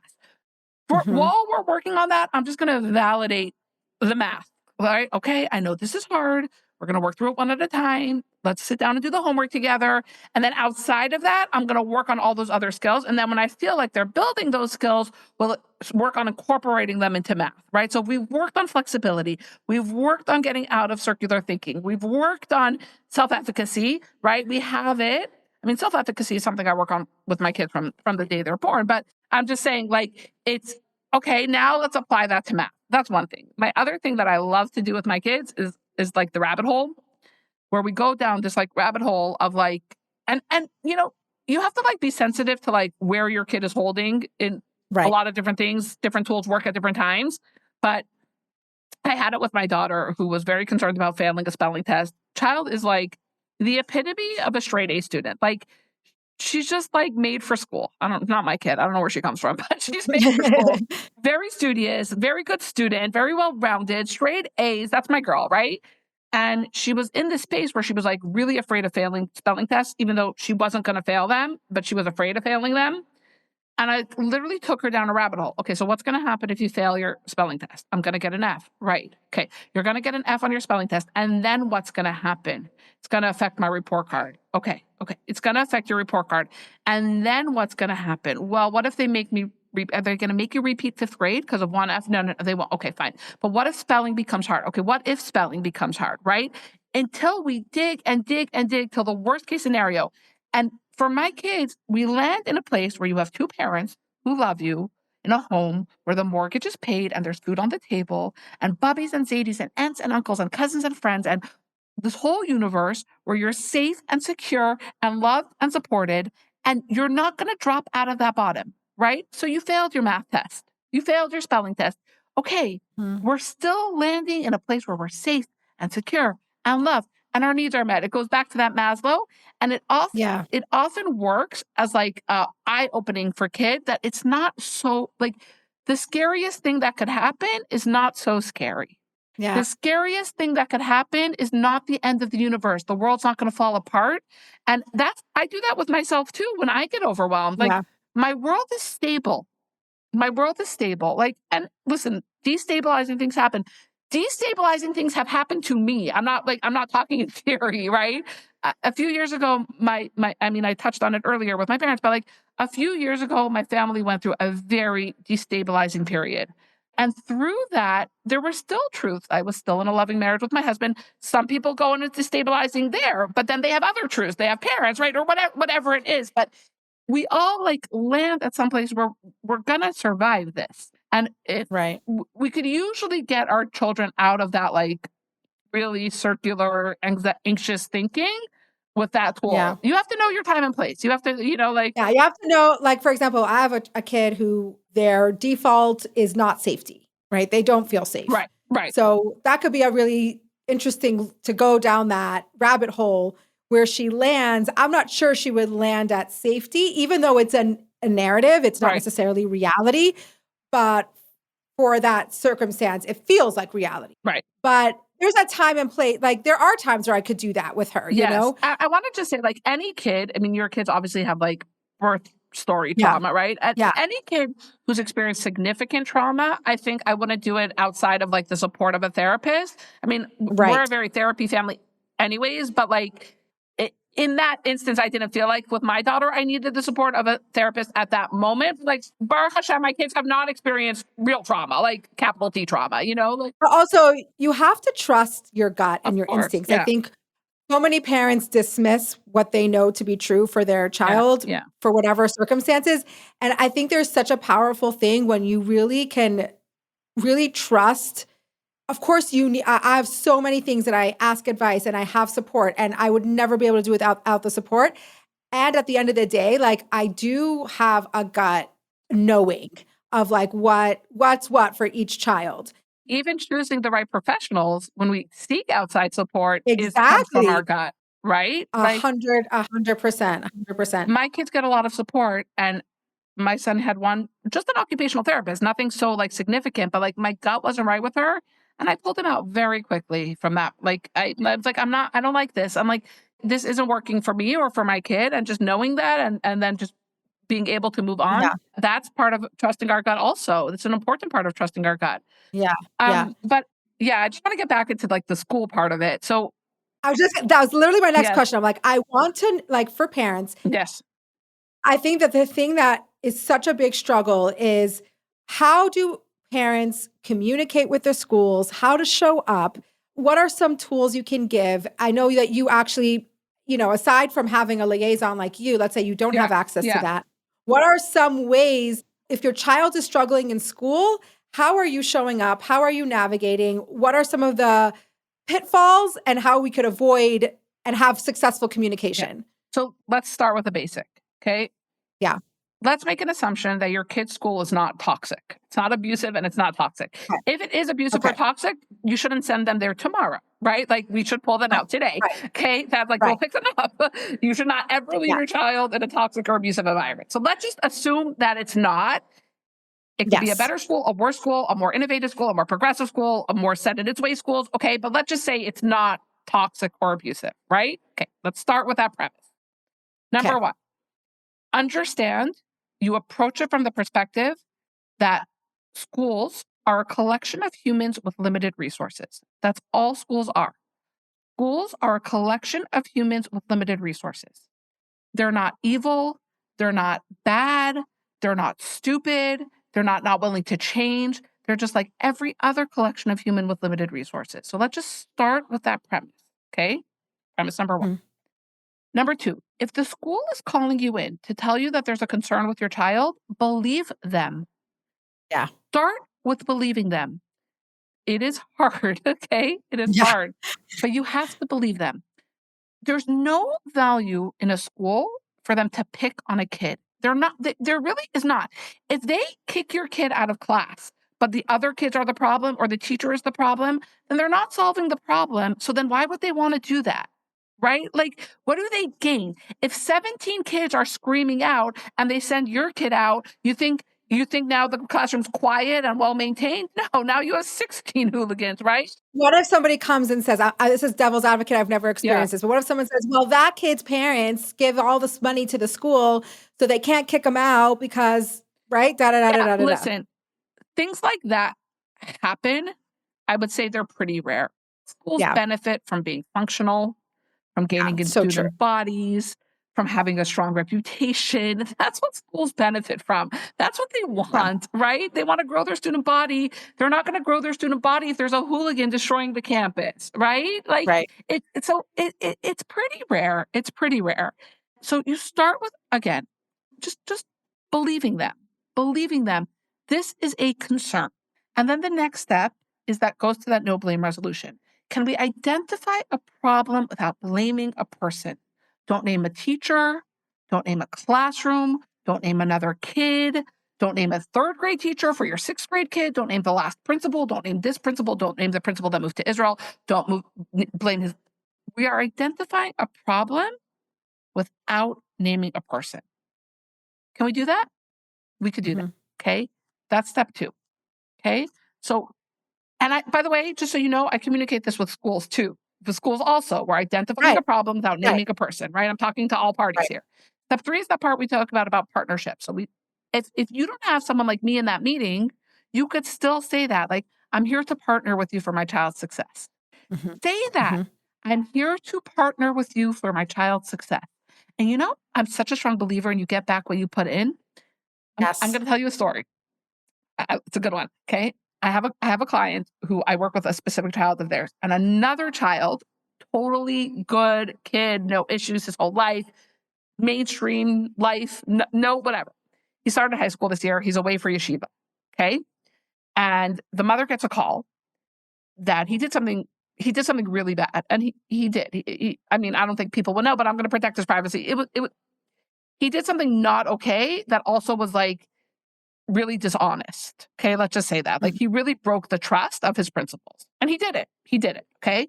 Yeah. So the school called the mother, and the first thing the school said to the parents was, you need to come in here for a meeting. You need to fly. They live a flight away. You need to come here for a meeting. And the parents were ready. They're like, yes, we'll book a ticket. They were good, right? They called me and then they were good. They were like, yes, we'll book a ticket. We're coming. Okay. Then a few things happened and the tickets didn't get booked right away. It was like Erev Shabbos, whatever it was. Okay. The tickets didn't get booked.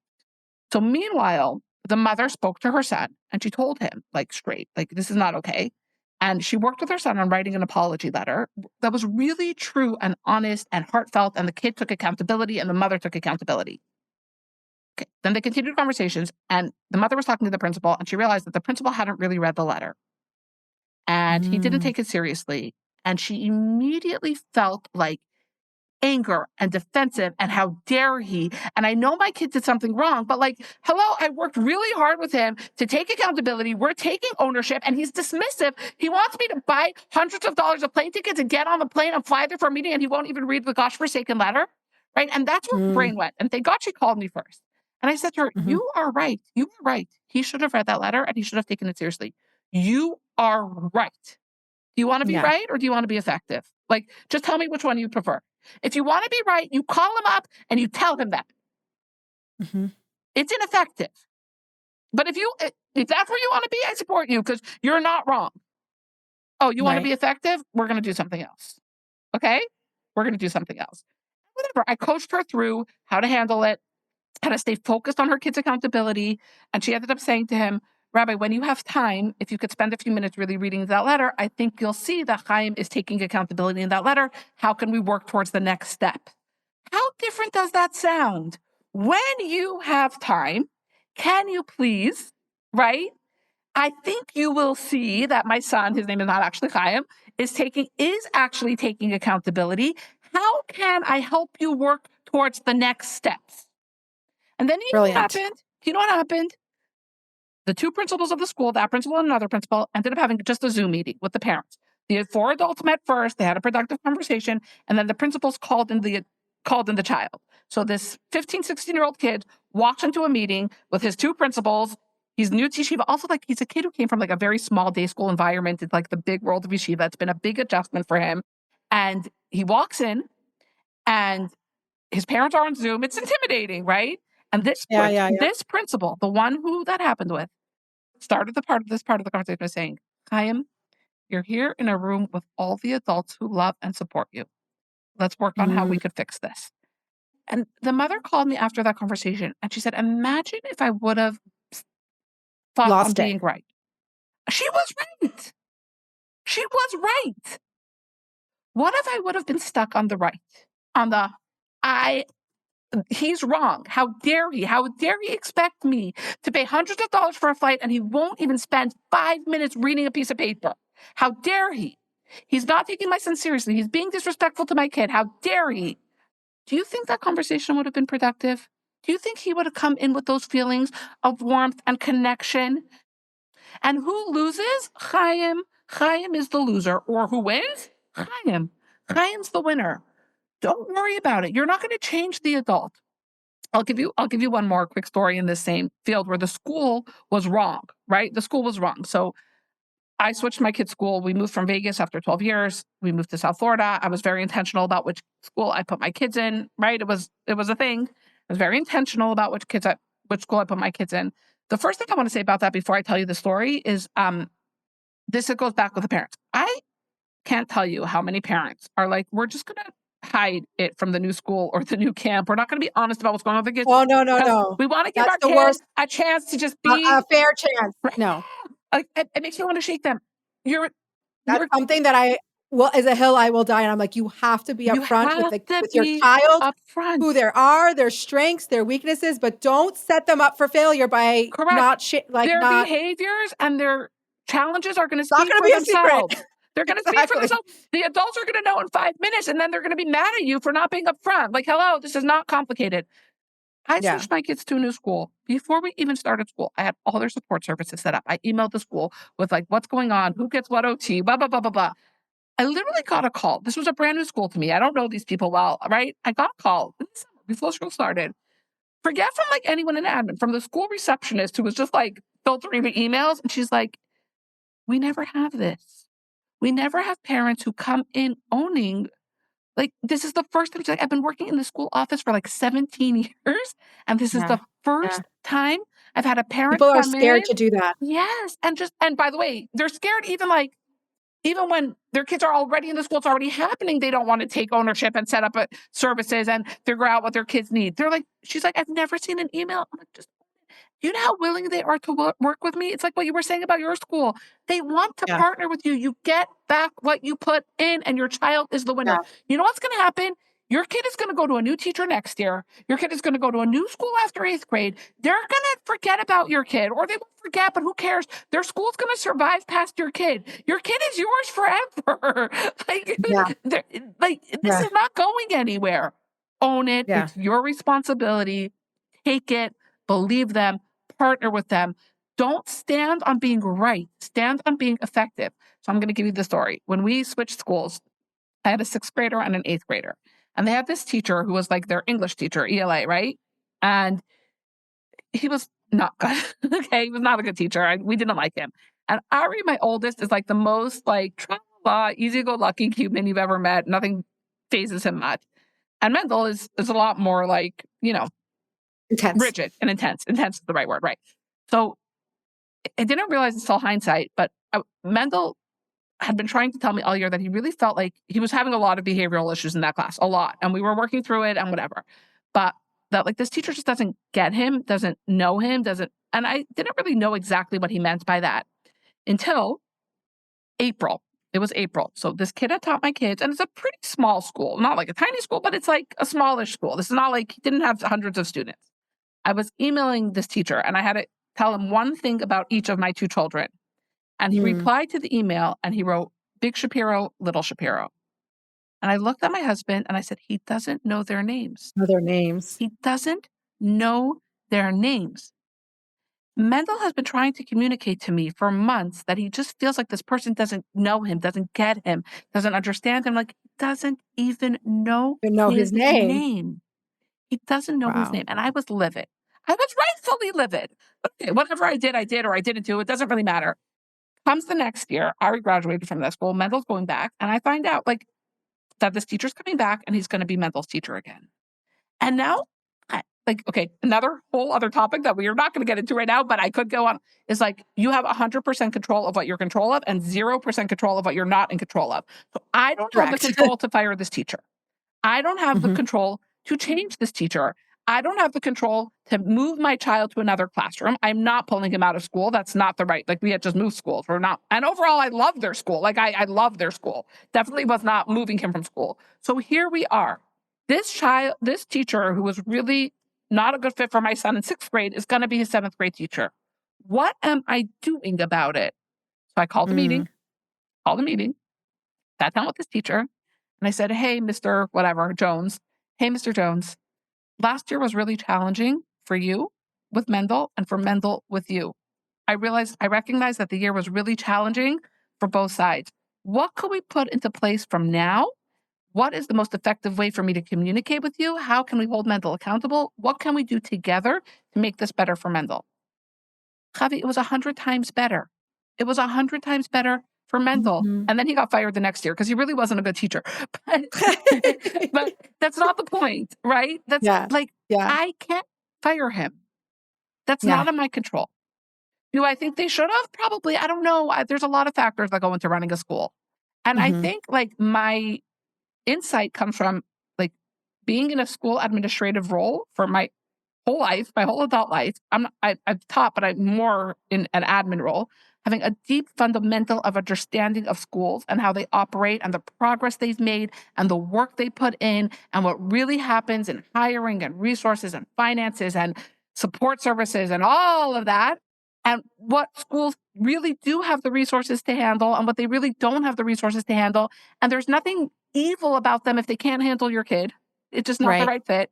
It just is. Or there's things that can be worked out Correct. with By the way, open communication because like there's things to work out. yeah, And that story you just said was an example of like clear communication, like not hiding behind it, not going behind his back or whatever. yeah, It's just like, let's have a discussion. This didn't work last year. right. What could we do differently? And I acknowledge that it was challenging for him too. I wasn't trying to say like if you would be better, Mendel would have behaved better. I didn't say that. Right. I didn't say Right. that. Mendel's behaviors were challenging. They were. I have my opinions about that teacher. It's irrelevant. I mean, it's not irrelevant, but it's irrelevant enough. To the conversation. Own it. Or it's irrelevant to affecting change. Correct. That's what it's irrelevant Correct. to. It's irrelevant to affecting change. Control what you could control. Yeah. And it was better for my kid. My kid did better. Mm. So like I like just understanding schools and also understanding children and what their unique needs are. And then just building that bridge, building that partnership. I think the misunderstanding comes a lot, like what I hear and see a lot is we take on as parents, like we are our children's advocate. We have to advocate for our children. We have to advocate for our children. And what happens is that there's a disconnect on how you, just because you're advocating for your children doesn't mean you come in, bully everybody and your children is right because that's how you think you're advocating for them. Advocating for your children means you're very aware of the circumstances. You're communicating with the school in a respectful way that can affect change. Correct. Or else you aren't actually advocating for your children. You're being a mama bear or mama lion or whatever they call it, and not really actually doing anything to help your child. You're advocating for their self-esteem. You're not advocating to Yeah. build the tools that they actually need to be successful. That's what advocating means. Advocate Yeah. for your children to actually have the tools and support they need to be successful. That's what you're Yeah. advocating for. So it's not just that you're advocating effectively. And advocating effectively is letting go of ego.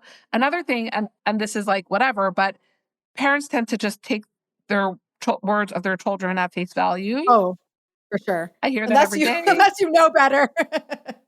So, and some parents are ready to hear that children lie, and children do lie. Children lie actually, one of the indications with one of my children that they were neurodivergent was that they did not lie. Okay.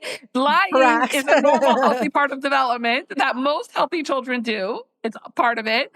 It's self-preservation, exactly that. It's self-preservation. They're going to lie. Children lie. But when parents are not ready to hear that their children lie, or if I'm not sure if their children are lying and I don't want to call your child a liar if I don't know that, another truth is that children often have a perspective that's not aligned with reality. So it's not that they're lying, it's that their perspective and reality are not aligned. And we have to deal with reality and bring our children's perspective to reality, right? Yes. And I have to share something quickly on this because I've experienced this over and over and over again with most of my children. There are times where they come home from school and they say something, a kid said something to them, they got bullied, their feelings were hurt, whatever.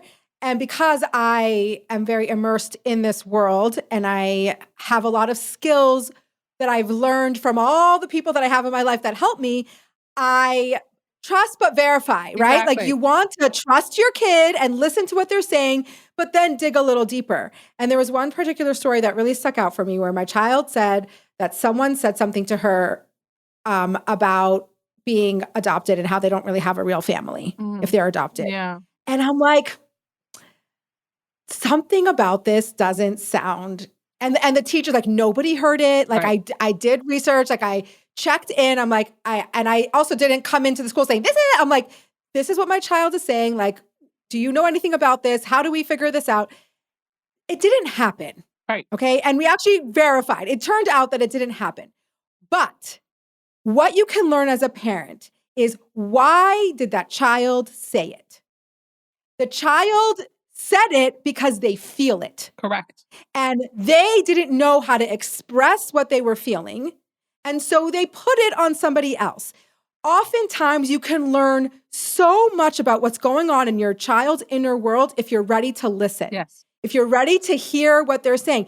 So, of course, that child shouldn't be blamed for having said that, right?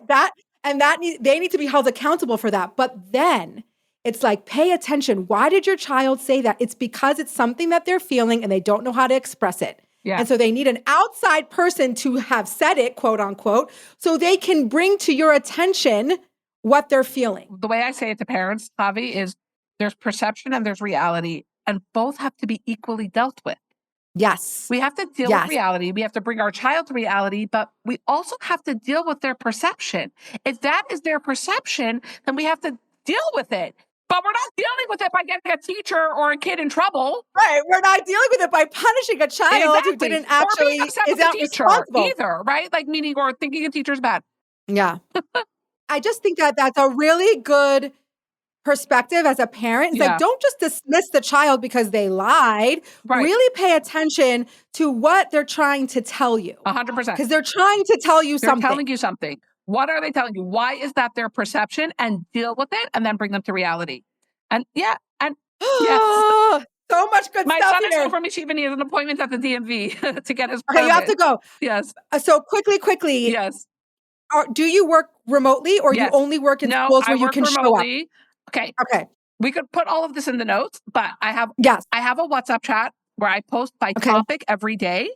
I have two, actually, one where people could comment, and one that's broadcast if you don't want the clutter, right? Where you could just hear me. We talk about motivation. We talk about confidence. We talk about types of consequences, what's effective, what's ineffective. We talk about schedules from very basic to more complex. Oh my God, I love this. I don't even know. I'm signing up today. It's called When My Child Needs More with Ari Shapiro. So you can find me there. I give workshops. I give workshops remotely and in person. I give workshops to schools and to parents groups. So both. Find me on Instagram, Yocheved_Shapiro. I'll send that to you. And a website, ShapiroEducationalConsulting.com. Okay, we're going to have all this information on the show notes. If you want to tap into Yocheved's huge breadth of knowledge, there's places to find her. Yes. Thank you My social media is small, but I'm here to grow it. So let's do that. Yeah. Okay. But you have a big, strong voice, and it was such a pleasure having you here. I learned so much. Thank you. And people, listen, if you're struggling with any of this, with figuring out if your kids' behaviors are typical or atypical, what to do about that, what not to do about that, how to communicate with schools, all of it, reach out to me. Some people have enough support from my WhatsApp chat that they don't need to book a private session, but I work privately with people, and yes, we'll make it happen. Okay, amazing.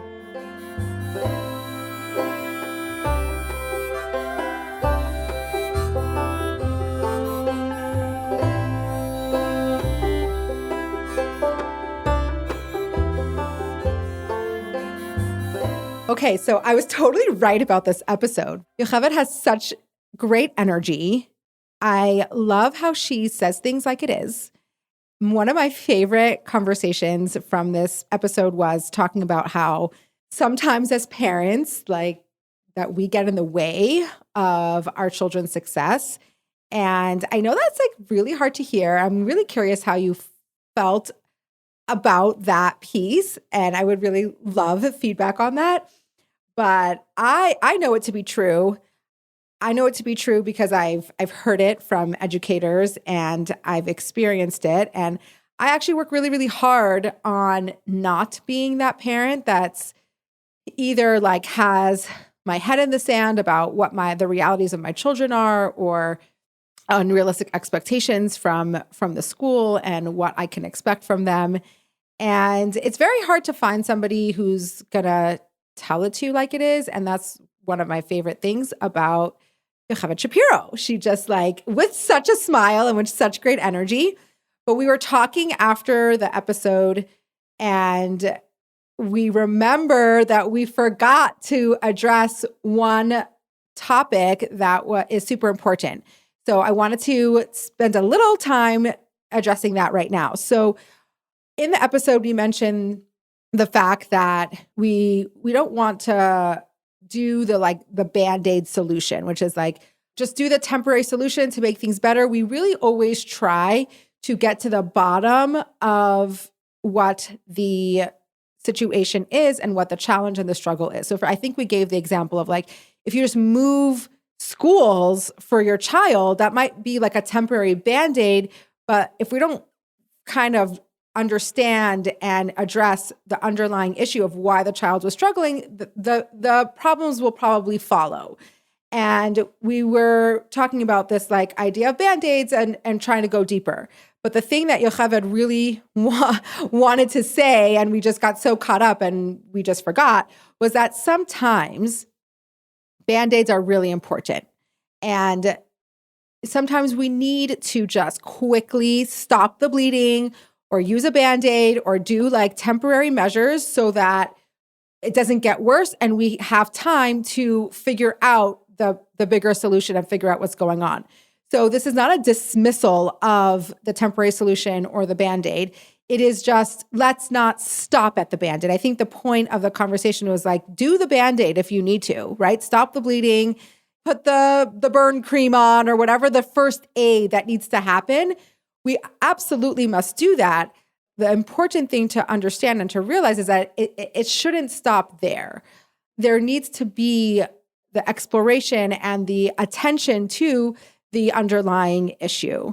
And just like, in physical examples, like sometimes you need to do like a temporary, like a kid falls and there's a broken bone or a sprained bone. Like first you have to put it in a sling, get you to the hospital, make it feel better temporarily, take some Advil, and then we need to see what's going on. Is the bone broken? Is it sprained? Does it need surgery? Does it need just a cast? Like that's what we're talking about here. And it's the same thing for our children's life and experience, and even yourself. Like sometimes, stop the bleeding, but then spend the time to really figure out, sometimes, change the kid's school. That may be a really important thing to do.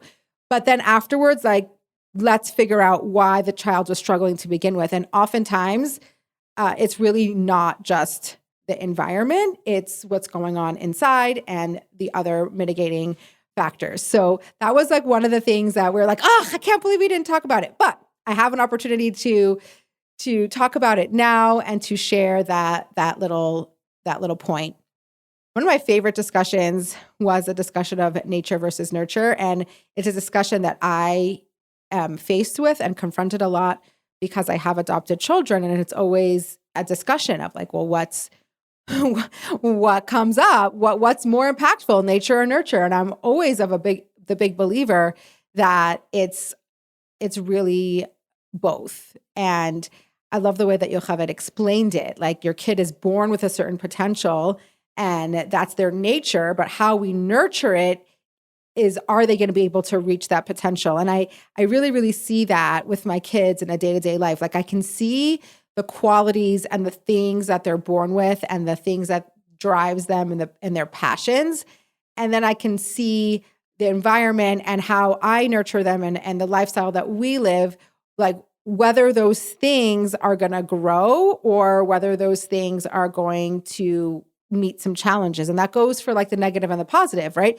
You can see like certain tendencies in your child that are maybe could be quite difficult. Maybe they're hot-headed or they have a lot of anger or they tend to be more physical or violent, and that's their nature. But depending on how we can nurture, that can affect how they're going to be able to move through the world, how they're going to be able to cope. Are they going to be able to control their explosive emotions? And at the same time, like we do the best we can and we can only do what we can do. And it's just so fascinating and interesting to really understand the complexity of being a human in this world and raising children that are sometimes more complex and layered, and understanding like all the different pieces and all the different parts that go into who a person becomes and how they become the way that they become. And at the same time, I have to add that you do all those things and then it's God, right? And then there's things that happen that are totally out of your control. And then there's where you have to let go and understand and realize that you're doing your best. And sometimes it doesn't lead to the results that you expect. Like sometimes we think like, if only I provide this for my child and I do it this way and they get this amount of support and attention and love, like then it's going to turn out this way. And my experience in life is that it's never actually like that. It's never actually the way that you expect it to be. And I'm not even saying it for the negative. It could be for the positive too. But we have to recognize that there are certain parts of this process, right? Hashem is the third partner. And there are things that we think that we can be in control over, and we just aren't. And we can look around and we can say, well, how come it turned out that way for this family and it turned out that way for that family? And we have to remember that each human and each child comes with a specific soul and a specific mission and a specific life experience. And you're the specific parent for that specific child. And the dynamics that you have with that child is specific, right? And it's exactly how it's supposed to play out. And what I am always like realizing and understanding is that the struggle that your children have or that you have are the exact pieces of yourself that are supposed to get exposed and you're supposed to work on. And it's just all part of this really big, beautiful jigsaw puzzle that Hashem has the pieces to. And sometimes we can see the bigger picture and sometimes we don't get to see the bigger picture. And I feel like that's an important piece. Like after talking about all the practical things that we can do as parents and all the amazing ways that we can show up for our parents, all the amazing ways that we can get out of our children's way. Like, I think that's a big thing. Like we have to get out of our children's way.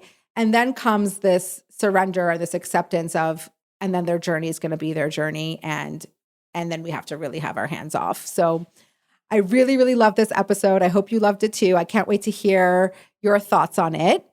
And without further ado, we are going to go to our voice note section, which is something that we've been doing for quite a while now.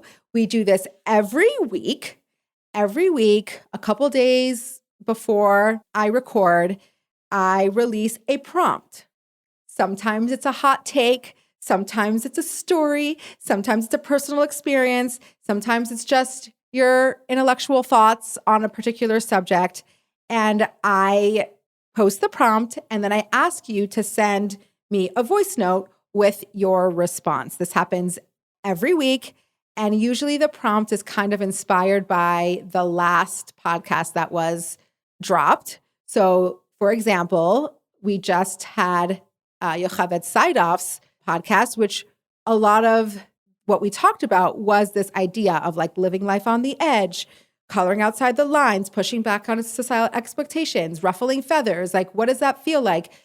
Do you experience that? Certain people come to this world with definitely the drive or the pull to really kind of live life on the edge. And so that was the inspiration for this week's prompt, which was, do you live life on the edge? Have you experienced a situation or a circumstance where you had to push back on societal expectations or boundaries? And I really, really wanted to hear from you and some personal stories. So I do have some voice notes to share, but just stay tuned because this happens every week.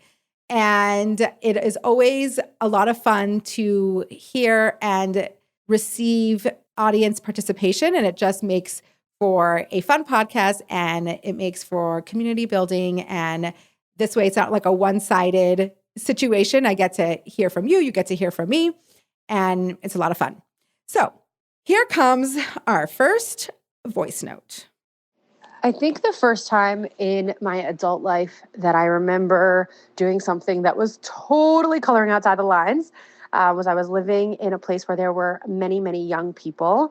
And it wasn't fitting. Like I didn't feel good about myself. I felt like I was starting to see myself in a way that just really didn't line up with how I wanted to view myself.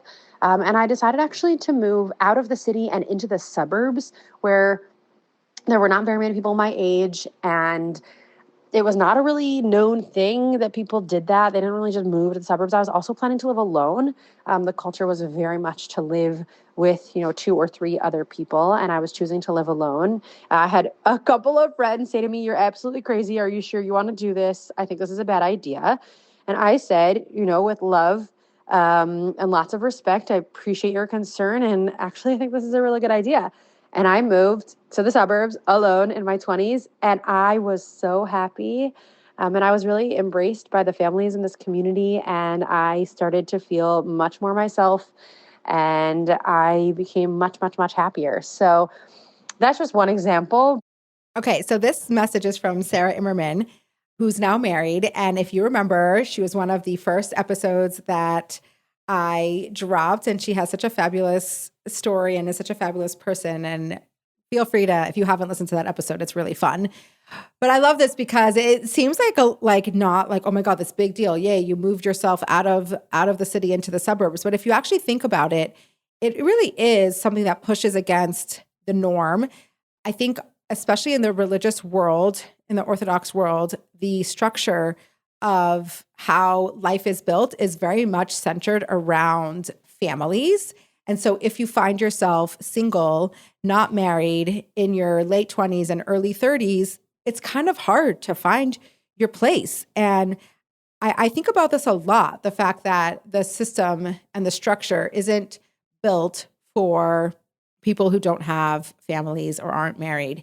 And that's a real struggle. So, she decided to move out of the city, find her people in the suburbs, even if it wasn't her age people or her peers, so to say, but knew intuitively that that's what she needed to do, and did it. And yeah, people were like, that's kind of weird, or what are you doing? Or why are you doing that? And sometimes we just have to block out the noise and really be able to listen to what's right for us, even if it's kind of weird or right. There's nothing inherently wrong with moving, right? It's not like, oh wow, you did this crazy against the rules or this big statement. It wasn't like this big statement, but it was something that wasn't really done, is a little bit different. And Sarah was able to really understand what she needed in the moment to thrive in the stage of life that she was in the religious community, which I give a lot of kudos to, because that's really hard to do. I just know, like, when you're in the community, in the system, and your life doesn't fit the mold, it's really difficult. I always say that the fact that I struggled with infertility and I adopted 5 children, the fact that I did this in Montana actually was really kind of helpful. It would probably have been much harder to do living in of a more insular community that things are always done a certain way, or something's different. So yes, I'm in the wider Chabad religious community, and it's still kind of different. But my day-to-day life isn't around a very structured system. So I do feel like it gives us a little bit more space to be able to do the things that we need to do for our family. Anyway, okay. Here's the next one. Something on the top of my head is finding out your baby gender. That was something in my world anyway, it's not something that people did. And for some reason, I didn't think about it. What did I want? I just did what everyone else did, and did not find out for my first 3. But then I did find out for my last 3. And then I have a great story for my last one. They did tell me that I was having a girl, and then it turned out to be a boy. But that's a story for itself. But yeah, that's one thing. Okay, so I love this. It was such an unexpected thing to hear about pushing boundaries or societal norms. This fits perfectly into the societal norm category. There is this concept. I don't know if it's a general concept in the whole Orthodox world, or if it's a Chabad thing. I'm not really sure. I never had biological children, so it never really applied to me. But there is this thing where like you don't find out the gender of the baby. I think it stemmed from the fact that we tried to limit like the sonograms and any like outward testing. And so that kind of morphed into like not finding out the gender of the baby. And it kind of just became an accepted thing. And I love that. She's like, wait a second, do I have to do this? Like, what if I really want to know? Like, what if it helps me get prepared or ready or mentally? And I just, yeah, it seems like a little thing, but it is really kind of fun and interesting perspective and a perfect example of like little things that are like just done a certain way because they're just done a certain way. And it just became accepted over time.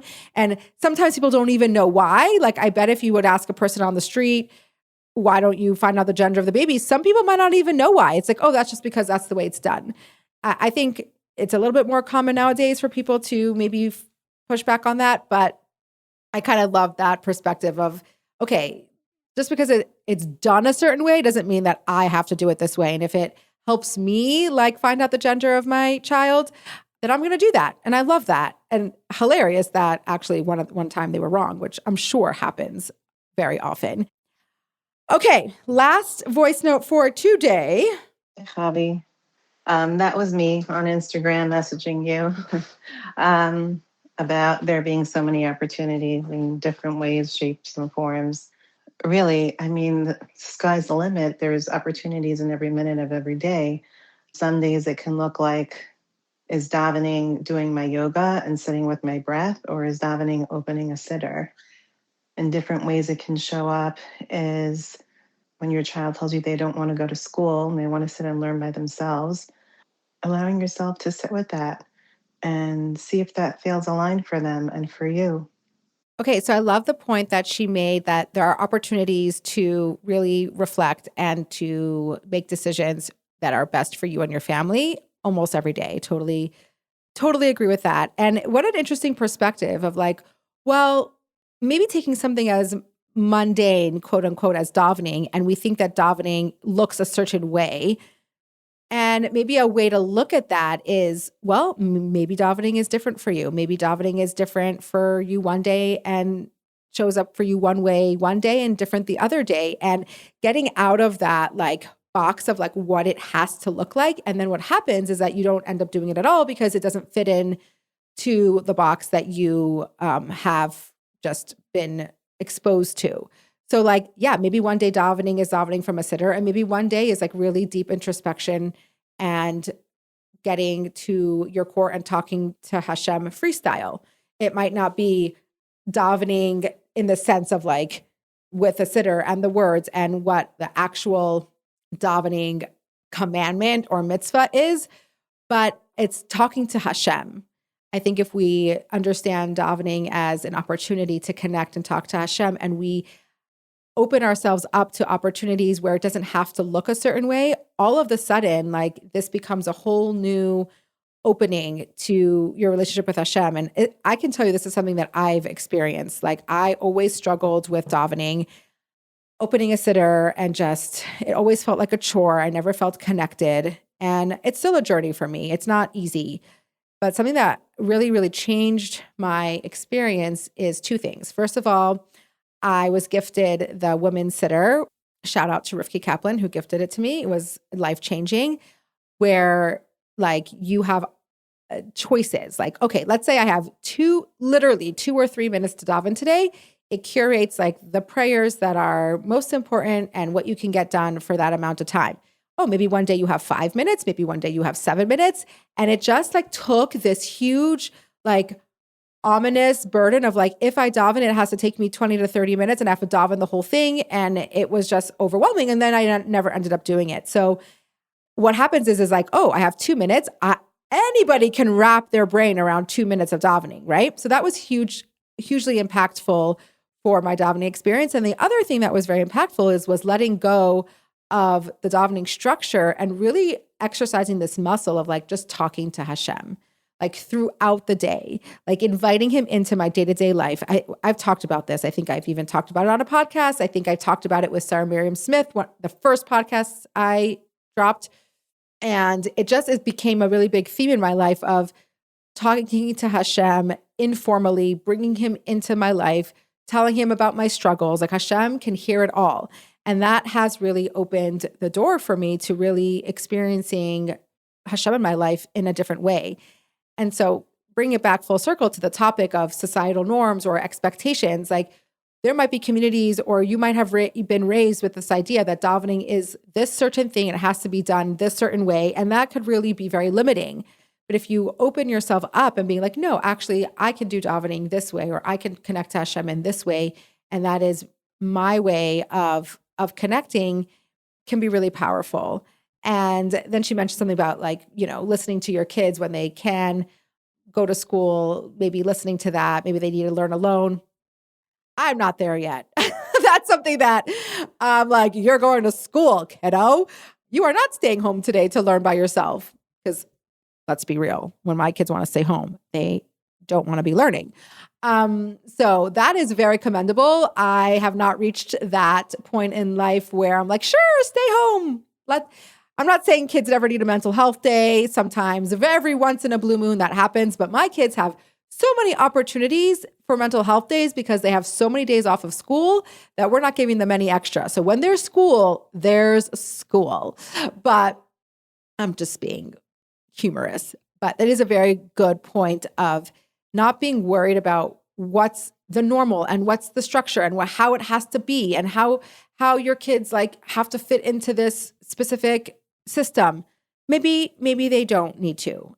Maybe they need to do it a different way. And which is very, very full circle to what we talked about in this episode.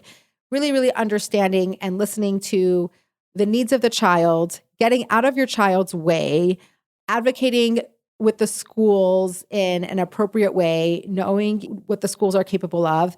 And sometimes that can ruffle some feathers. And sometimes that's against expectations, or sometimes it's just not what's done. And we have to blaze the trail and do something that's not done for the sake of our children's mental and emotional health.